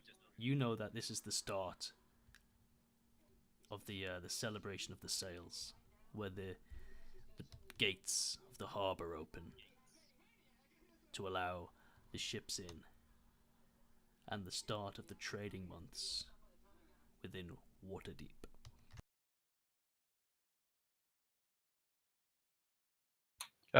Shall we start walking, maybe? Yeah, Let's go. All right, we start walking.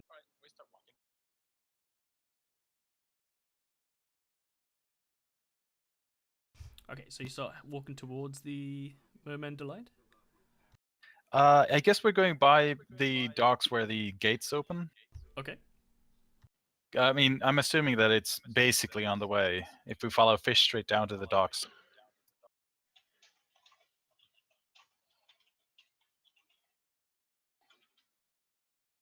So Merman Delight, I've just marked that on the map for you. Yep. Where is the the opening of the gates ceremony thing? So the opening of the gates are actually are the big gates. There's two big main gates. So there's the gate in between Stormhaven Island and Deepwater Beach, and then there's the gate in between the South Gate and I can't remember the name of that tower. Sorry, but that tower there. So there's one on the west and there's one on the east. The other gate's the naval harbour. But people actually gather all the way along the dock front because they like to see the ships coming in. And it's sort of like it's a yearly tradition, and they call it the celebration of the sails, where the ships come in and they like to sort of boast and have the greatest sails. And so what they tend to do is have a huge separate sail that they put up for the arrival, for when they come in. They're very bright, they're very, very colourful, and some of them have sort of, you know, tapestries on them, and it's in faces stitched in and things like that. And it's like a great celebration.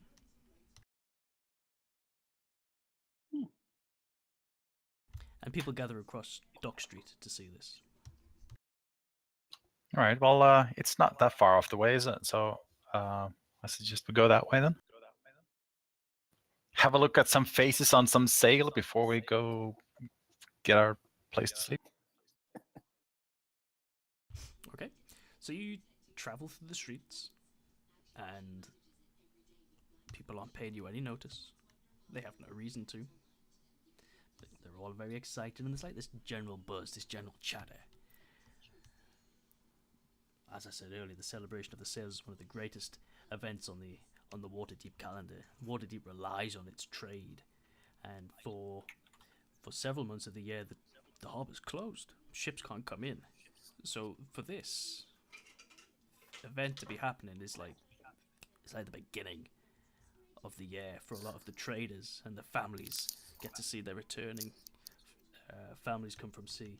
Shop owners, guilds, and tradesmen celebrate the arrival of fresh stock and fresh items to sell. Travellers are embraced and often offered free board at local inns and taverns as a home to tell tales and stories of what they've seen outside of Waterdeep.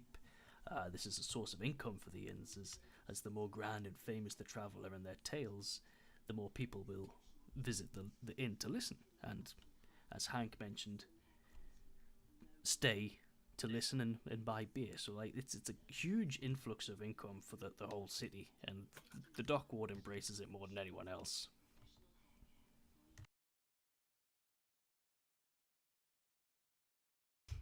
So you reach the dock ward, and the bells and the horns are ringing out in celebration, and you can see the gates are starting to be drawn back, and the water's swelling up. I mean, even though it's very far away, these are grand gates. These are massive gates, and the water's swelling up and moving away as the gate pulls back, and you can see across where the naval harbour would usually be, but that's under repair. The navy's still low on numbers. It's still being repaired. It's still suffering from the giant attacks that happened a few years ago. This harbour hasn't recovered since those attacks. And the crowds are all starting to, the buzz is getting louder, and they can't wait to see the first few ships that are going to come in. They can't wait to spot their favourite ships, because ships return year on year with the same sails, and it's like, oh yes, that's my favourite. You know, kids like to draw their favourite sails, and if there were trading cards, people would have trading cards for these, but there isn't any trading cards. You know, it's that kind of thing. It's that kind of like excitement. It's this like celebrity status almost amongst the kids and the crowds gathering for the return of these ships.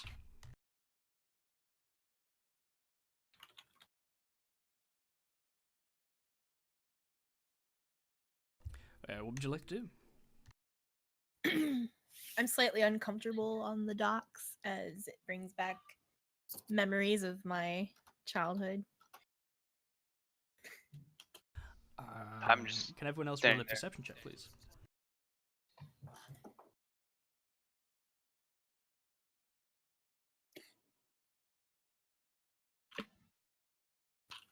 Where's the perception? There it is.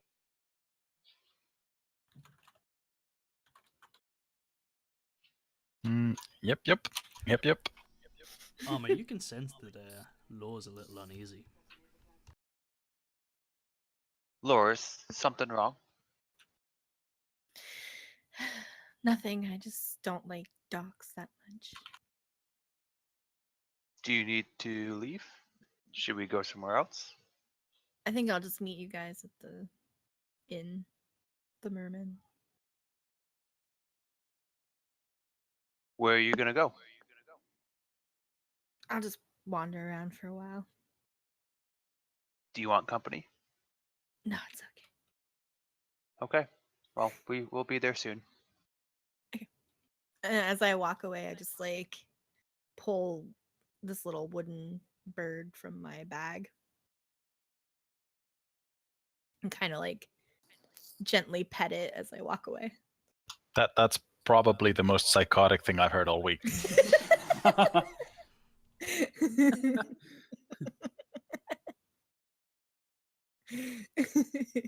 Okay, so Arma, Zavargo, and Tarban, you're on the docks and you're watching out over the deep water harbor, and your eyes are looking at the gate, and you're transfixed with the crowd, like you're wondering who's going to be the first to come in, what is going on here. And I mean, Zavargo, you've seen this happen before last year, and you know for you this is like going to be a source of income and work, so you're a little bit excited as well. If you want to, you can fill in your friends on what happens. Ah, I love this celebration. A lot of idiots, but it's so much fun.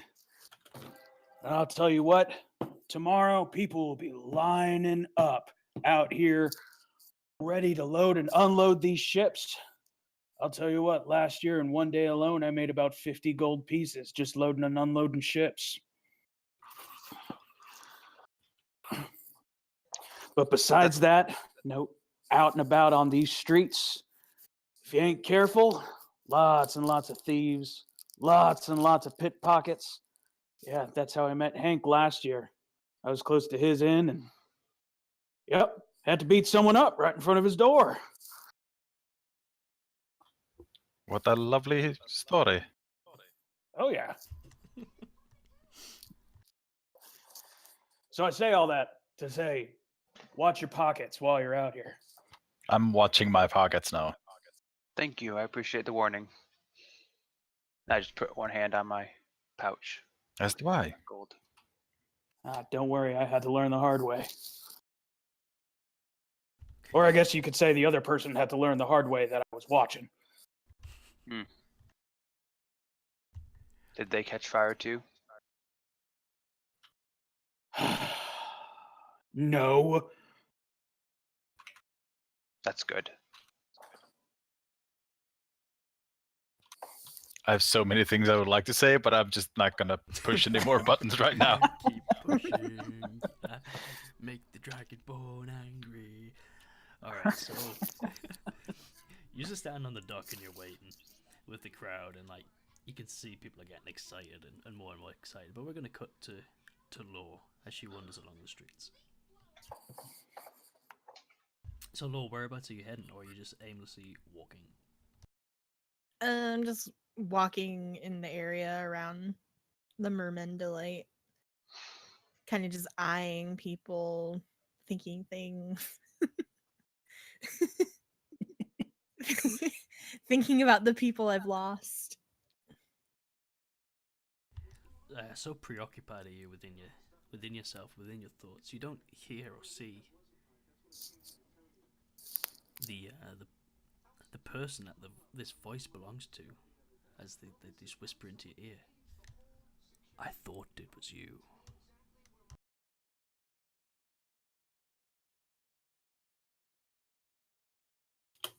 I just like quickly snap my head up and I'm like, what? Who's that? To your left, behind your left shoulder, you see the hooded face of a half elf. His skin's quite dark. He's got bags under his eyes. He's not what you would think of like an attractive half elf. Looks like he's very rarely seen the light of day, and he's probably worked a lot of long nights. But you recognize his face. He's one of the contacts that you have within Waterdeep. One of the contacts you have in many cities as part of your bounty hunter profession. His name is Tarlin. Tarlin? Tarlin. No relation. T-A-L-I-N. Not Tarban, but Tarlin. T-A-L-I-N. Tarlin? T-A-L-I-N. Tarlin. Oh, Talon. Talon. And he pronounces it Tarlin. Is he telling me that? No, it's the voice of the DM.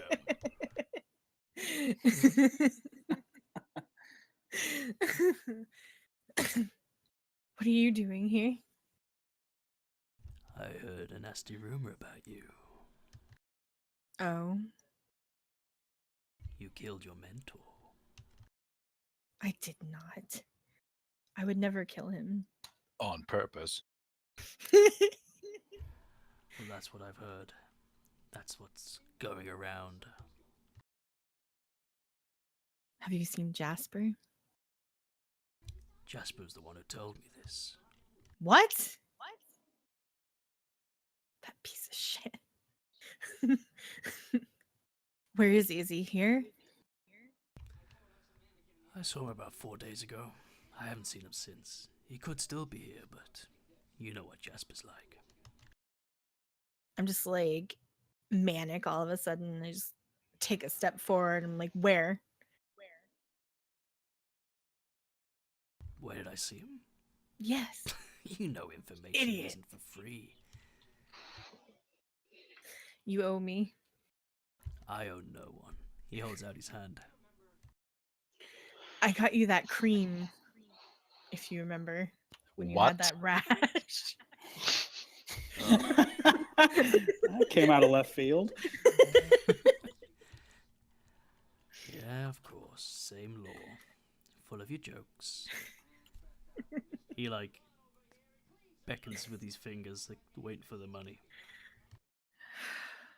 How much? Cross my palm with silver. And he lets out a little chuckle.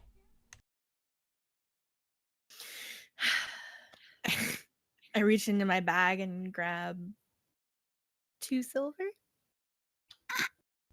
He takes it. He's not really, well, he wasn't really bothered how much you would give him. It's just more, you know, playing the game type of thing. It's sort of expected within the trade. And he puts the 2 silver in his pockets. Always flush with money, aren't you? Okay, I saw Jasper 4 days ago. He was skirting something out in the seaward. I'm not sure if it was a bounty or if it was a piece of jewelry he wanted. You can never tell with Jasper. He mentioned he had to get his distance from you. You're wanted. There's a mark on you for killing your mentor. You know how that goes against the creed. He's the one with the bounty on his head, not me. Wait, you're telling me that Jasper killed the old man? That's why I'm here. I was trying to find that ass before anyone else did. So, like, he guides you off the main street into one of the quieter streets, since the conversation's starting to get a little bit detailed and he doesn't want anyone to overhear. Listen, Jasper has contacts within the city still. I'll stay loyal to you for as long as you pay me. Fine. How much? We'll get to that later. I can see this being dangerous work. You know how Jasper is. Yeah. I'll do my best to find him if he's still in the city. If he's not, I'll find out where he's going. Fine. You better not betray me, or I will find you. I'm the least of your worries. I'll do to you what I did to Oh? Skip. If you remember. Maybe you need to remind me. Let's just say he won't be making any more children after the 13th. Oh. That skip. Yeah. Good old pogo stick. Right. Look, if I was you, I'd be careful. Jasper's putting the word out that you killed the old man, and the mark's out on you. The bounty. 500 gold. Obscene. That was the last I heard. It's probably went up since then. There's a bidding war on your head. Wait, what? Her head is worth 500 gold? What? Yes. You don't know this, but No, well, yeah. but there is a Still. bounty. There's a bounty out on possibly Jasper. There's a bounty out on Law because their mentor was found dead, and no one's sure who killed him. Is there a nobleman in Waterdeep that would like to wear Lore's head as a cloak or something? You can find out. I'm gonna just like put Alright. my hood back on now because now that I know there's a bounty on me, even though it doesn't cover my horns, it doesn't really help. So Talon just walks away, going about his deed. He's going to try and like work his contacts and work his network to see if he can find anything out about Jasper. He knows how to get in touch with you, and you know how to get in touch with him if needed. You just have got like that you know, the dead point type of thing going on. You know how to get in touch with each other. I got his cell number, so it's fine. Yeah, speed dealt with it. It's 2. There aren't a lot of cells at Waterdeep.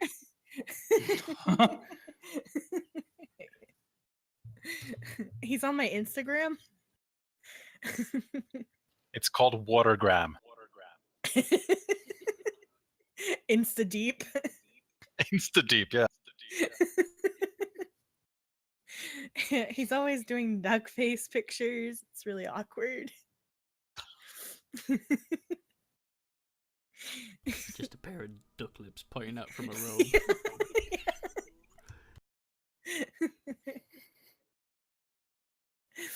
Okay, so we'll cut back to Dock Street, where the rest of the party are.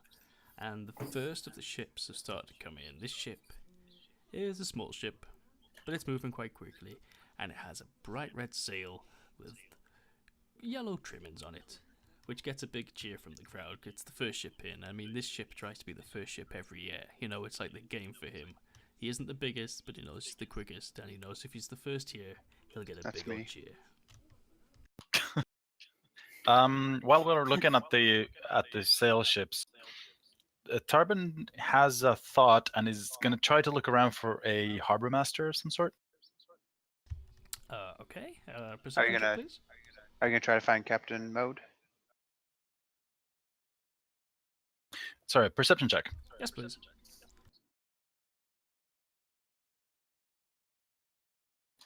Niner. Okay, it's quite easy to spot who would be like an official figure amongst the crowd, to be honest, because they're the people with their backs to the harbour. They're watching over the crowds, and you can see that there's a man who's directing other people, and he looks to be someone who might be in charge of this section of the dock. He is a tall, thin man with a strange black bowler hat. A strange bowler hat. Yeah, it looks totally out of place on his head. It's like he found it and he thought, I will look very important wearing this. He doesn't suit it. All right. Does he look like he has some kind of a right hand? Not an actual hand, but like a person who would act as his right hand, some assistant or something. So this man standing, he looks like he's very tall, but as you like look to get a better angle, you can see he's standing on a cargo crate, and he's just giving orders and directions out to several dock hands. There doesn't seem to be any right hand man there. All right. I'm gonna go interrupt his order giving then and go. Excuse me, pardon. Are you the harbor master? wish I was the harbour master. Could you point me in the direction of the harbour master? The harbour master would be in the harbour master office. And where would I find this? The harbour master office is the big building further up the street. Gratitude. And I'll start walking that way then. Bloody weirdos. I'll follow. If Sighs and follows. Yeah, I was about to say if it's further away, then I'll signal to the others that I'm moving that way. But yeah, make it to the harbor master's thing.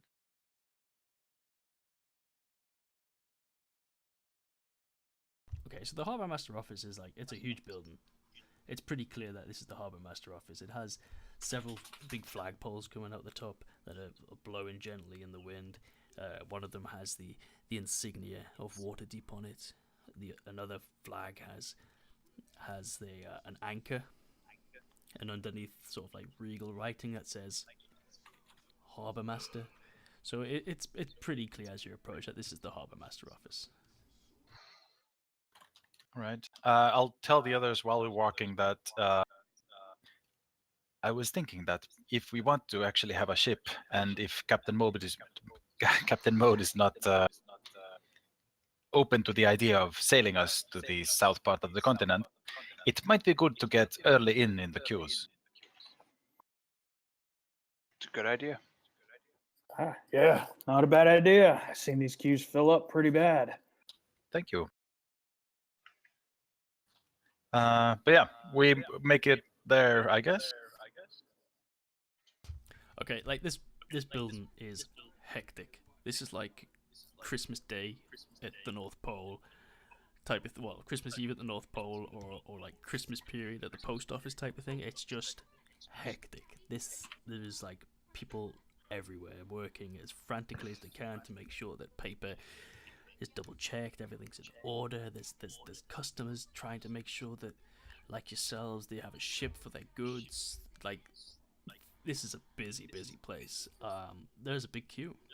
There's a big queue of people waiting to be seen by just general customer service people. And as you walk in, you can't really tell or see if there's anyone of importance who works there that you could get in touch with.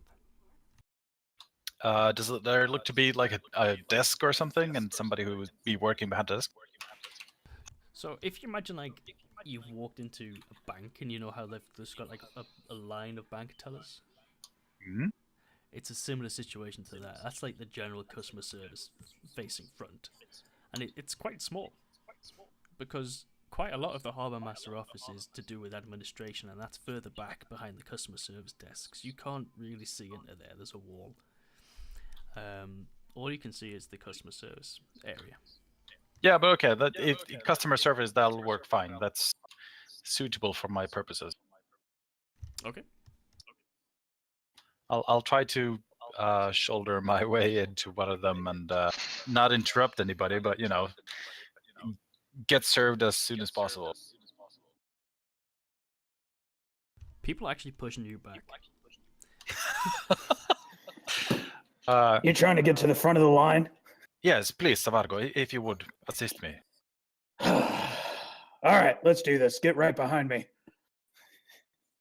I'm getting right behind that. At which point, Zavargo starts kind of pushing his way through the crowd. People, because of his size, are kind of trying to get out of his way, or fairly intimidated by him. So I guess this is an intimidation check? Yes, do it. Okay. Oh, how do I not have that saved down here? Let's change that.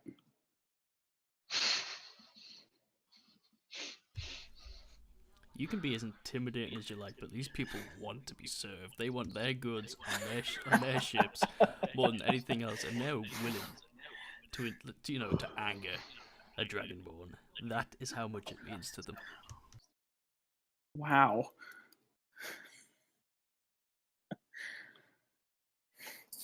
Well, I did my best. And Zavargo storms out. When he storms out, I'm gonna point at him and look and shout to everybody, Oh, there goes the harbor master. He's walking out. What? Are you kidding me, Tarban? And he runs out of the building. Persuasion check. Deception, I guess. Deception and performance check from Zavargo.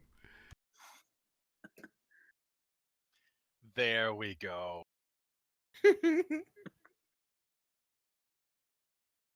Okay. The line just seems to vanish and snake after this harbour master that you have told them is running out the door. They believe you. You've said it with such conviction that they believe the harbour master is like trying to get away from the headache that is happening in this office right now. Like, even some of the customer service people at the front are like, "What? Really? Oh no, that bastard's leaving us to deal with all of this again. Typical." And you find yourself face to face with an old looking, small, haggard female dwarf who has a bit of a beard growing. She has grey hair. She's really old, and you can't tell if she's awake or asleep. Such as, like, her face is just sort of like falling and that kind of old face. All right. Good day, madam. Good day. Good day. I've been sat here for hours serving mindless idiots who want their crap on a boat, and you're telling me it's a good day? No, I'm wishing you a good day. There's a difference. Oh, you grant wishes, eh? Well, I have a wish. I wish that I could be far away from here. Can you grant that wish? I was hoping you would actually grant me that wish, but if I you look can like do a that, then you're genie, more do than I? welcome to join us. I'm trying to find a ship to take us to the Shining Sea. Oh, well, you're in luck. And she reaches underneath her desk and she puts a little toy ship on top of the counter. There you go. A slightly larger ship, perhaps. Oh, well, why don't you just cast one of your wishes on the ship and see if it'll grow? I did not realize that you had an attitude bonus in your paycheck. Oh. Wow. Now, what can I do for you? Serious questions this time. Seriously, me and my companions are looking to head south, and we are trying to get to the Shining Sea, but really any ship going further south would probably help us on our way. I see. You're probably waiting about 5 months for that. People have booked up very early. I would have expected Zavargo to know that. Yes, dearie, I see you there, hiding at the doorway.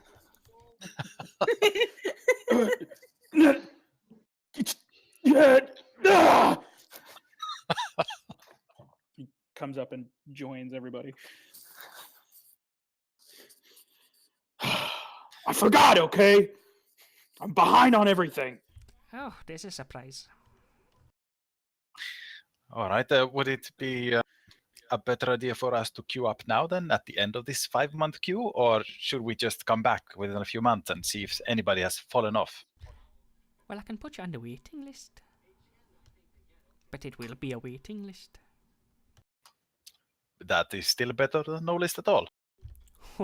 You haven't seen the waiting list? She pulls up this big piece of paper This is the waiting list.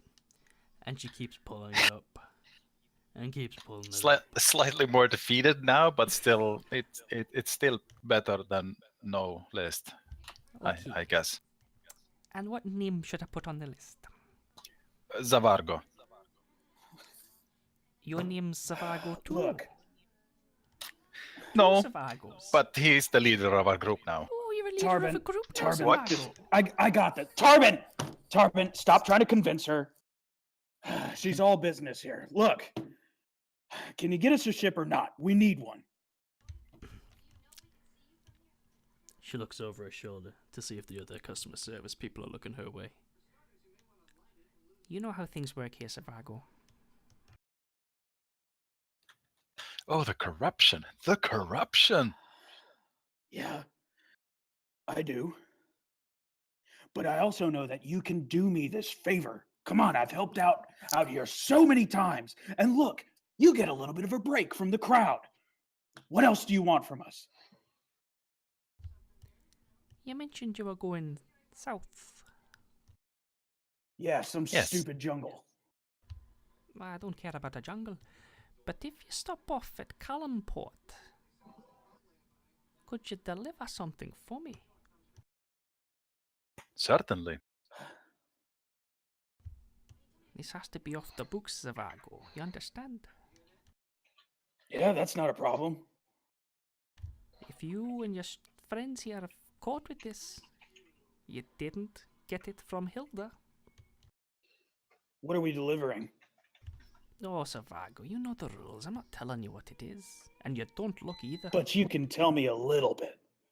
If I'm going to be rich in my life with this piece of cargo, then I need to know at least a little bit what I'm delivering.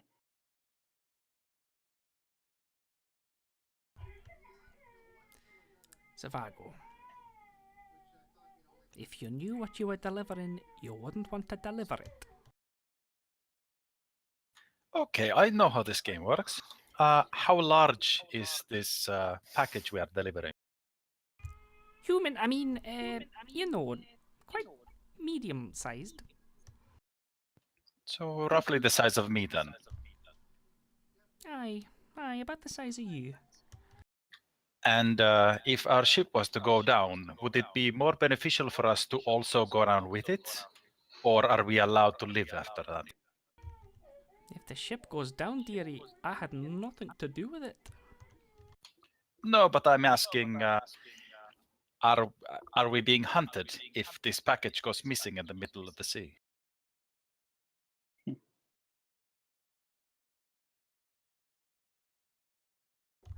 She stops looking at you and she turns back to Zavargo. Zavargo, I don't like your friend. Don't worry, I don't like him much either. Come now, Zavargo. He asks way too many questions. Yeah, jeez. Talks my ears off. Hi.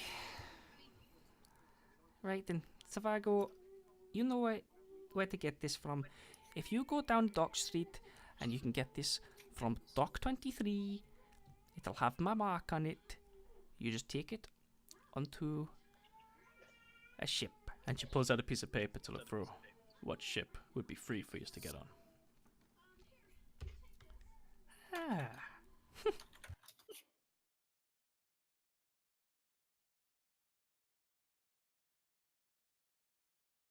Sorry.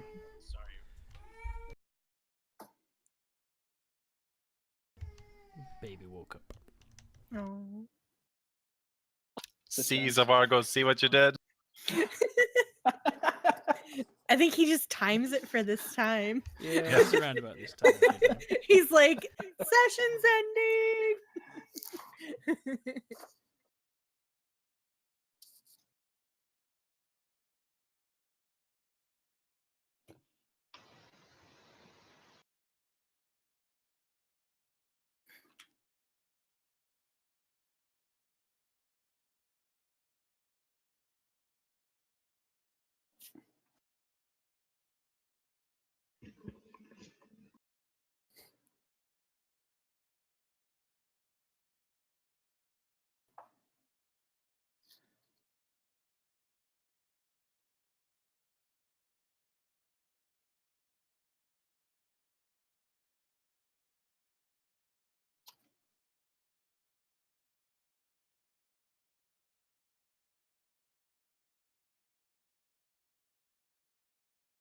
Hey, Tarban.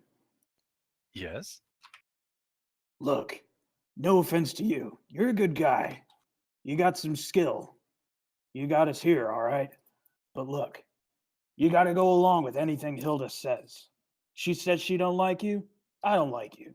You get it? Doesn't mean I actually don't. Look, I like you. Just don't tell her that. That's a fair point. I'm just trying to negotiate. Whatever that is, I'm trying to get a boat. Okay. In any case, you're a good guy.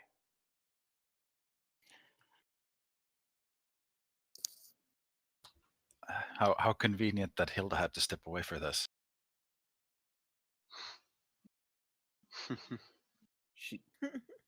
She's checking on a boat. Yeah, I heard some boats shouting in the back. They're selling babies here. She did say it was human-sized. Medium-ish. Actually, that would be small. It's a harbor master / orphanage. We're transporting the old harbor master away so Hilda can take his place.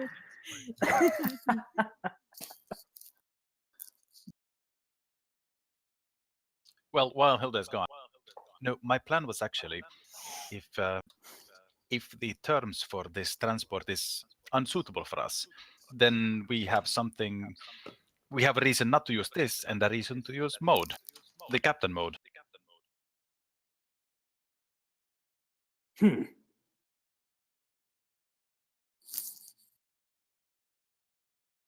I'm simply trying to keep our options open. Okay, thanks for your patience. No worries.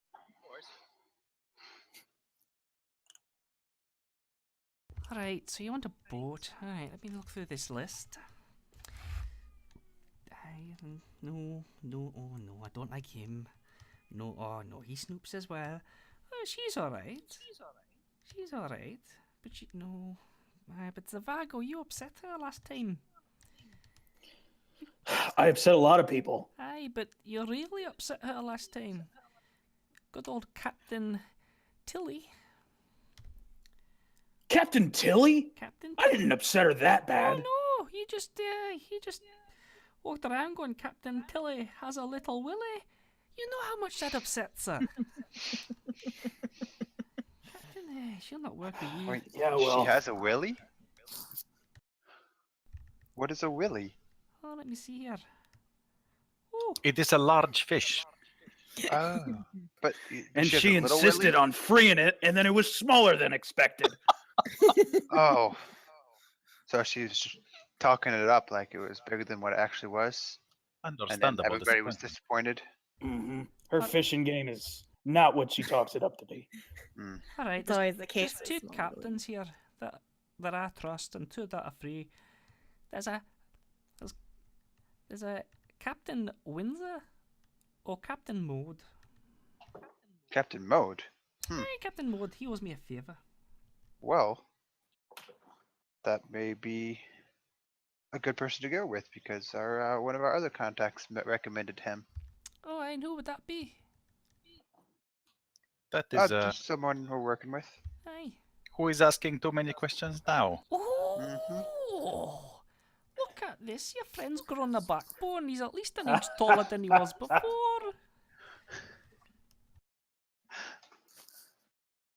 Right, there's your choices.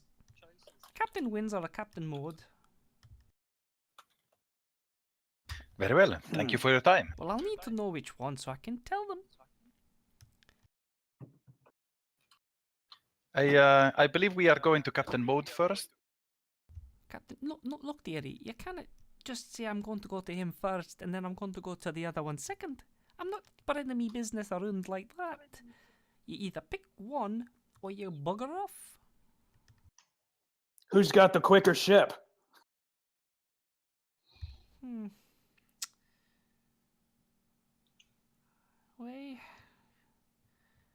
I hate to say it, but probably Captain Mode. That bastard broke me heart.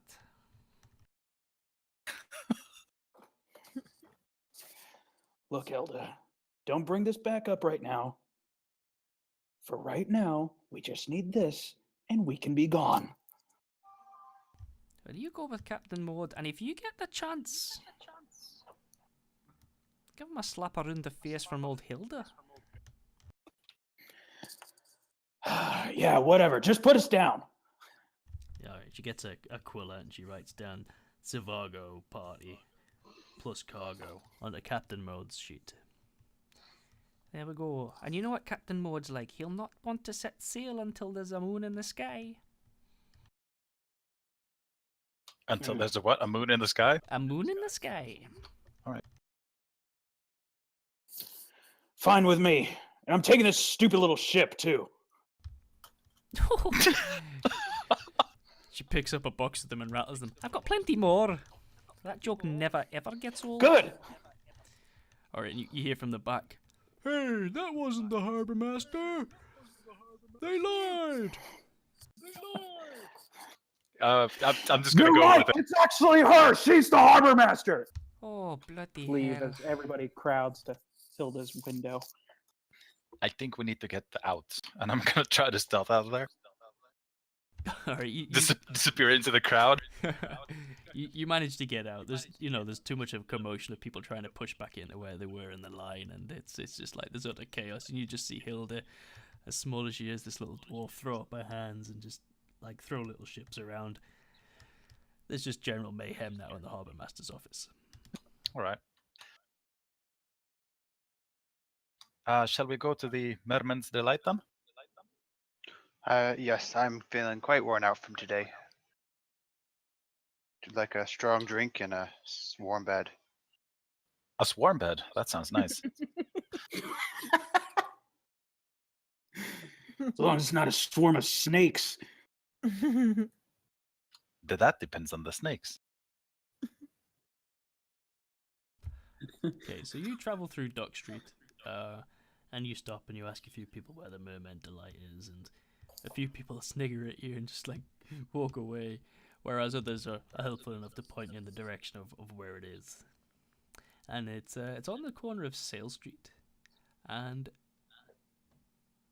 is that Belnin Bearers Street? I don't know. I'll have to look up that bit, but anyway, it's a corner house, quite literally, on the corner of it, and it's unabashful. It's one of the most blatantly obvious whorehouses you've ever seen. There's people standing outside trying to beckon you in. There's nothing against it in this place. All right. Tarban is going to look at it as if he comes home and this is my type of place. He's just going to walk in as if he owns it. All right. So they don't pay you much attention as you walk in, and what the rest of you doing? I'll notice them walking by and just follow them in. Okay. Oh, hello, Laura. How was your stroll? Eventful. Oh, well, let's have a drink and we can talk about it. All right. It's a little tight in there for me. As soon as you figure out where we're going to stay the night, I'll be waiting right out here. Very well. It shouldn't take long. One of the girls looks a little bit disappointed that the Dragonborn isn't coming in. Keep looking around. Keep looking around. Do I have any types of contacts in there? None that you know by name, but if you were to introduce yourself and explain where you were from, I'm sure they would recognize. Maybe not you, but they would recognize. Yeah. All right. I'm gonna look up some kind of I don't know, cashier, barkeep, anything that would be the person to talk to about rooms. Okay. You spot behind the bar this Goliath of a man. It is a Goliath. He's like 8 foot tall. He isn't wearing any armor. He's just wearing pants, and he's just full of muscle. He's got no hair. He has a monobrow, and he has this really thin, scraggly-looking beard that hasn't grown in properly. You can't quite tell his age. Greetings. I am Tarban Olmok from Kalimshan. Hello, Tarban Olmok. I am Jeff. Greetings, Jeff. I am from a similar establishment. And I tell him the name of the establishment. Oh, that's a pretty name. Do you think we could get some fairly priced rooms in here? Oh, you all want one room together? No, I believe we will need separate rooms for tonight. Oh, I see. I see. Not into that sort of thing. That's okay. I don't deal with the rooms. I just deal with the beer. Would you like a beer? Rooms first and beers later. Who should I talk to about the rooms? I see. If you would like a room with the ladies, or the gentlemen, or the changeling, I like the changeling, you should probably speak to Sarah. Do you have any empty rooms? At my house? Here? that Where we is where is rent? Sarah? Sarah is over there. And he points out across the room, which is quite dimly lit, but it's like it's got candlelights lighting up. It's trying to look romantic, but even though it's trying hard to look romantic, it still looks a little not sleazy, but a little bit, undercut, a little bit saucy type of thing, And he points out across the room, and there's this immaculately dressed lady who is sitting there at a table. No one's around her, but she looks pleased with everything's going on. She has red hair. Like, you've seen Zavargo the Red, but this lady's hair is red, and it's loose, and it's flowing down her shoulders. But her skin is quite tanned. And even on her tanned skin, her freckles are still showing out as well. She's older than she looks. That's Sarah. Thank you very much. I'll lead Arma over to her. Okay. This is probably the person we want to speak about. The Goliath did not seem to be up to par on these things. Yeah, I'll walk up to Sarah. Pardon, may we sit? She looks up at you. Yes, please sit. My name is Tarban Almok. I am from Kalimshan. Oh, you've travelled far just to sit here at my table. As honored as I am to sit by you at your table, this is not the reason why I'm here. I was told we could speak to you about rooms. Yes, what's your fancy? Just a room for tonight now. One for me and one for each of my compatriots. There's 4 of us. Oh. Well, Tarban Ulmuk from Kalimshan. What would you like in your room? We have humans, dwarves, elves, Goliaths, a half-orc lady who would love to meet someone, and we have a changeling.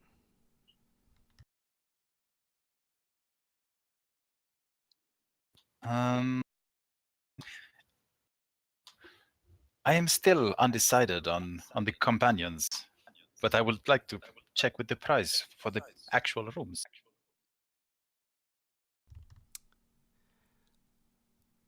We're not a bed and breakfast, dear. No, we tried to stay at a bed and breakfast, but sadly it burned down. Oh, well, if that's the kind of thing you're into. No, that's why we came here. I'm a bit confused. You wish to spend the night, but without company? I'm sorry, you misunderstand. For now, I'm just curious about the price about the rooms. The company is still undecided. Well, we charge by the hour. I'm just gonna walk out of the inn and go back and sit with Zavargo. Very well. Thank you very much for your time. And then I'll walk out as well. Okay. I'll follow them and kind of eye the other men in there because I'm kind of pissed off and horny because of that. But I walk out.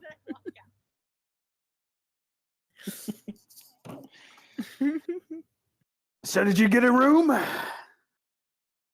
I did not. They insisted on knowing what kind of companions we would have, and they charge So did by you the tell hour. them? Tell them what? What kind of companion? I mean, it's that kind of place. Did you tell them? I did not know what you preferred. I don't sleep with company. That's something I also might have guessed, but the point is they pretty much require that you sleep with somebody, and I did not want to assume. I mean, if we have to. There must be some other place in this town that will just rent us rooms. Another tavern or inn. Like we've been to two. This is a large city. Can we can I look around and see if there's anywhere else that seems like it would be a tavern? Yeah, sure. I mean, there are plenty taverns and inns and bread and breakfasts, bed and breakfasts and open houses you can stay in.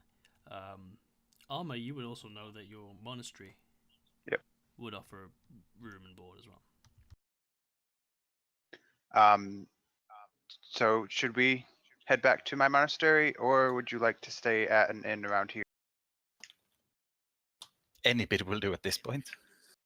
I agree, and I'm sick of dealing with some of these merchants and tavern masters. So let's just head to Castle Ward and stay at my monastery. That sounds like a good idea. Suits me just fine. Or at the temple or whatever. Yep, we head over there. I'm pretty sure it's there, unless it's different. Yeah, That's that's right. the, I was looking for it. That's the Spires of the Morning Temple. So as Why- you walk out of the dock ward, the bells and the horns are still going, and more ships are coming in, and the crowds are cheering, and you see that loved ones have been reunited with each other from their long journey out at sea. And you can see that there's just like a general good feeling around the dock ward. Business is back in town. As you walk through the city ward, you can see that the preparations are underway for tomorrow's Ocean Bounty Festival. You know, there's bunting being put around the streets, and the marketplace is being prepared. You can tell that tomorrow there's going to be a big party all day long. Zavargo, you've already experienced this once.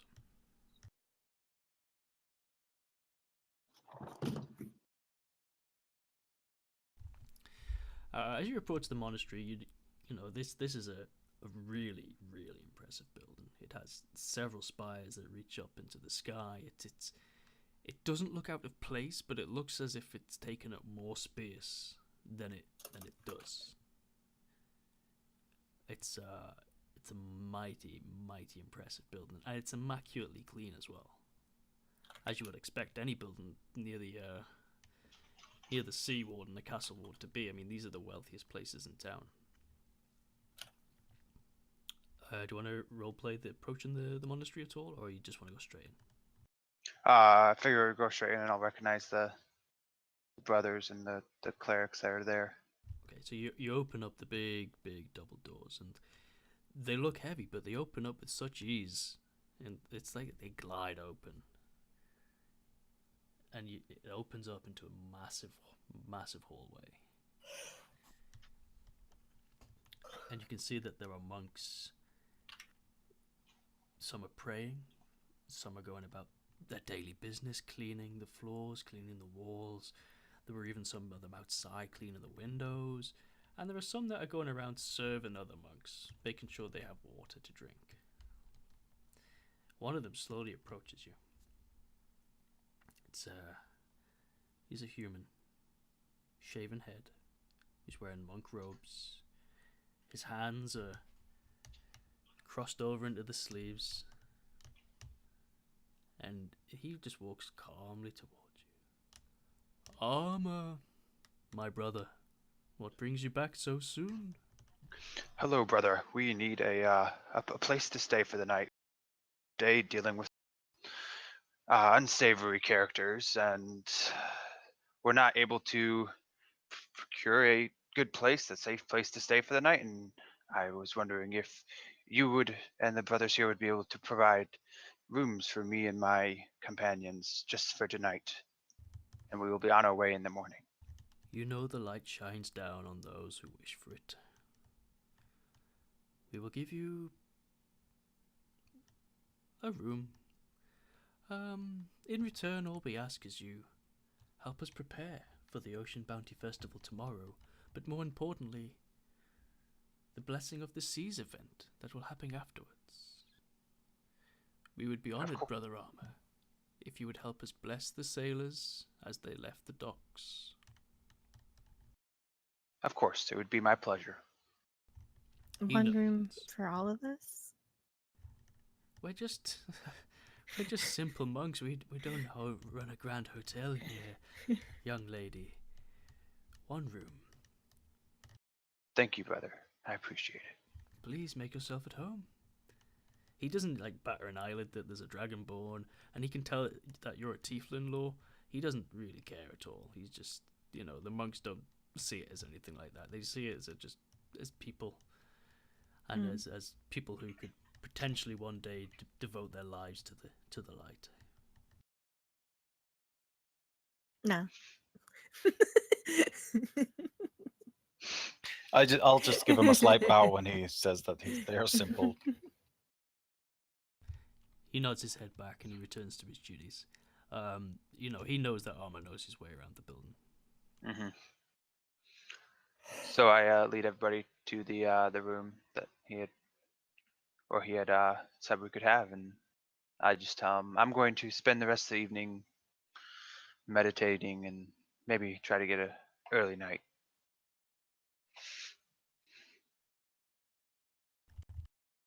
Okay, and what's everyone else going to do? How many beds are in there? There is no beds. There are just... Oh, God. Yeah, there's just sort of rugs on the floor. That's all right. I have a bedroll and stuff. I'm gonna check with Arma. Is it okay if I walk around the temple for a bit and take in the atmosphere? Of course, it's open. Just try not to disturb anybody and try not to cause any ruckus or Zavargo. If you're gonna go, just try not to break anything, please. Ouch. I think I have a game. Where's my thing?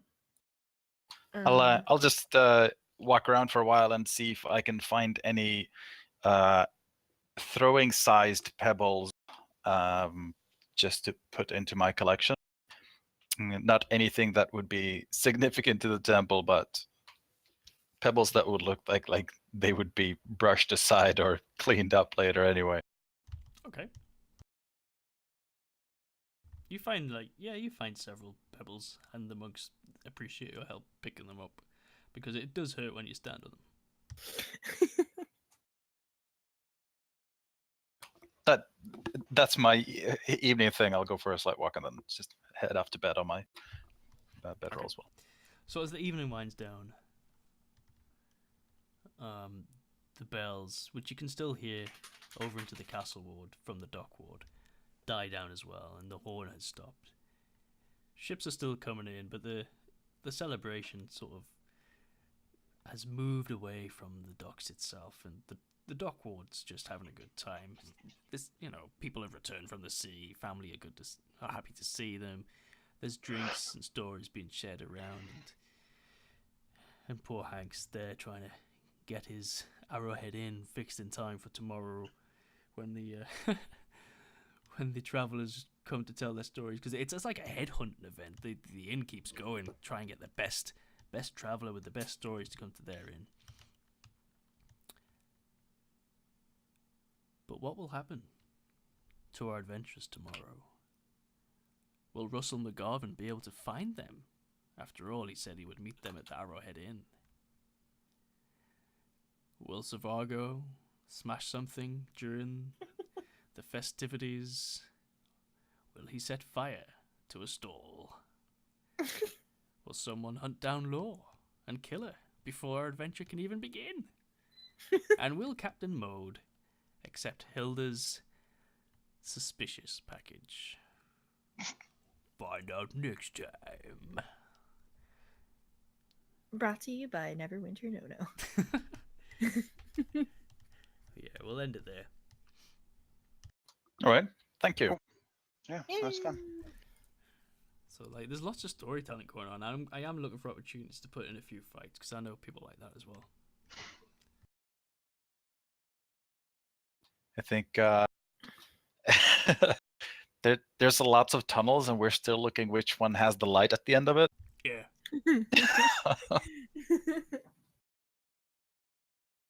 I can't believe you burned down the inn. That was a happy accident. I lose fire breath, get out of the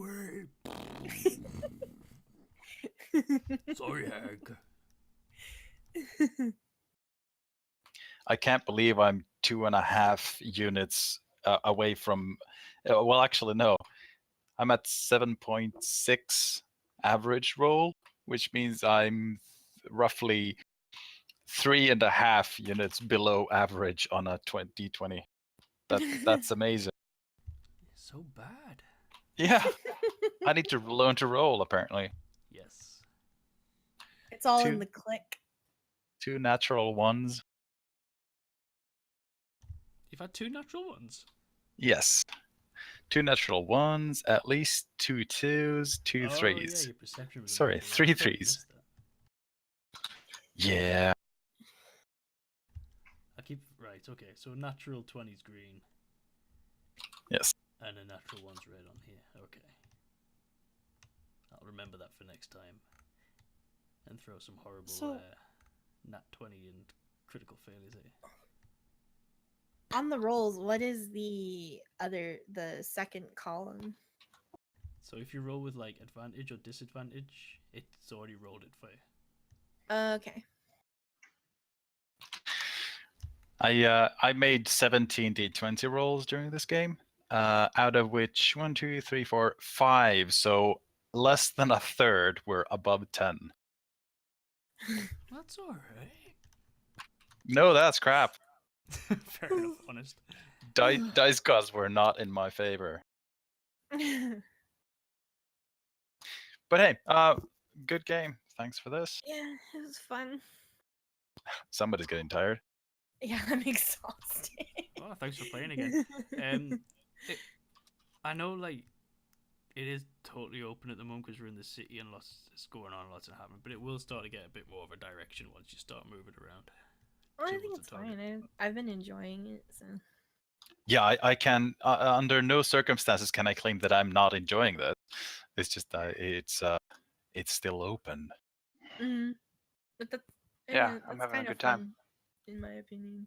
I am trying to keep like the city events quite open because there's a city and anything can happen. Yeah. Because like once you're on the trail of the adventure, it's not going to be railroaded, but it's going to be like more focused. Yeah. All right, I gotta get going. Good games, guys. Had fun. I'll Bye. catch you later. Yeah. Yep. See you all later. See you. Bye. Yes, I'm gonna have to bed. Good night.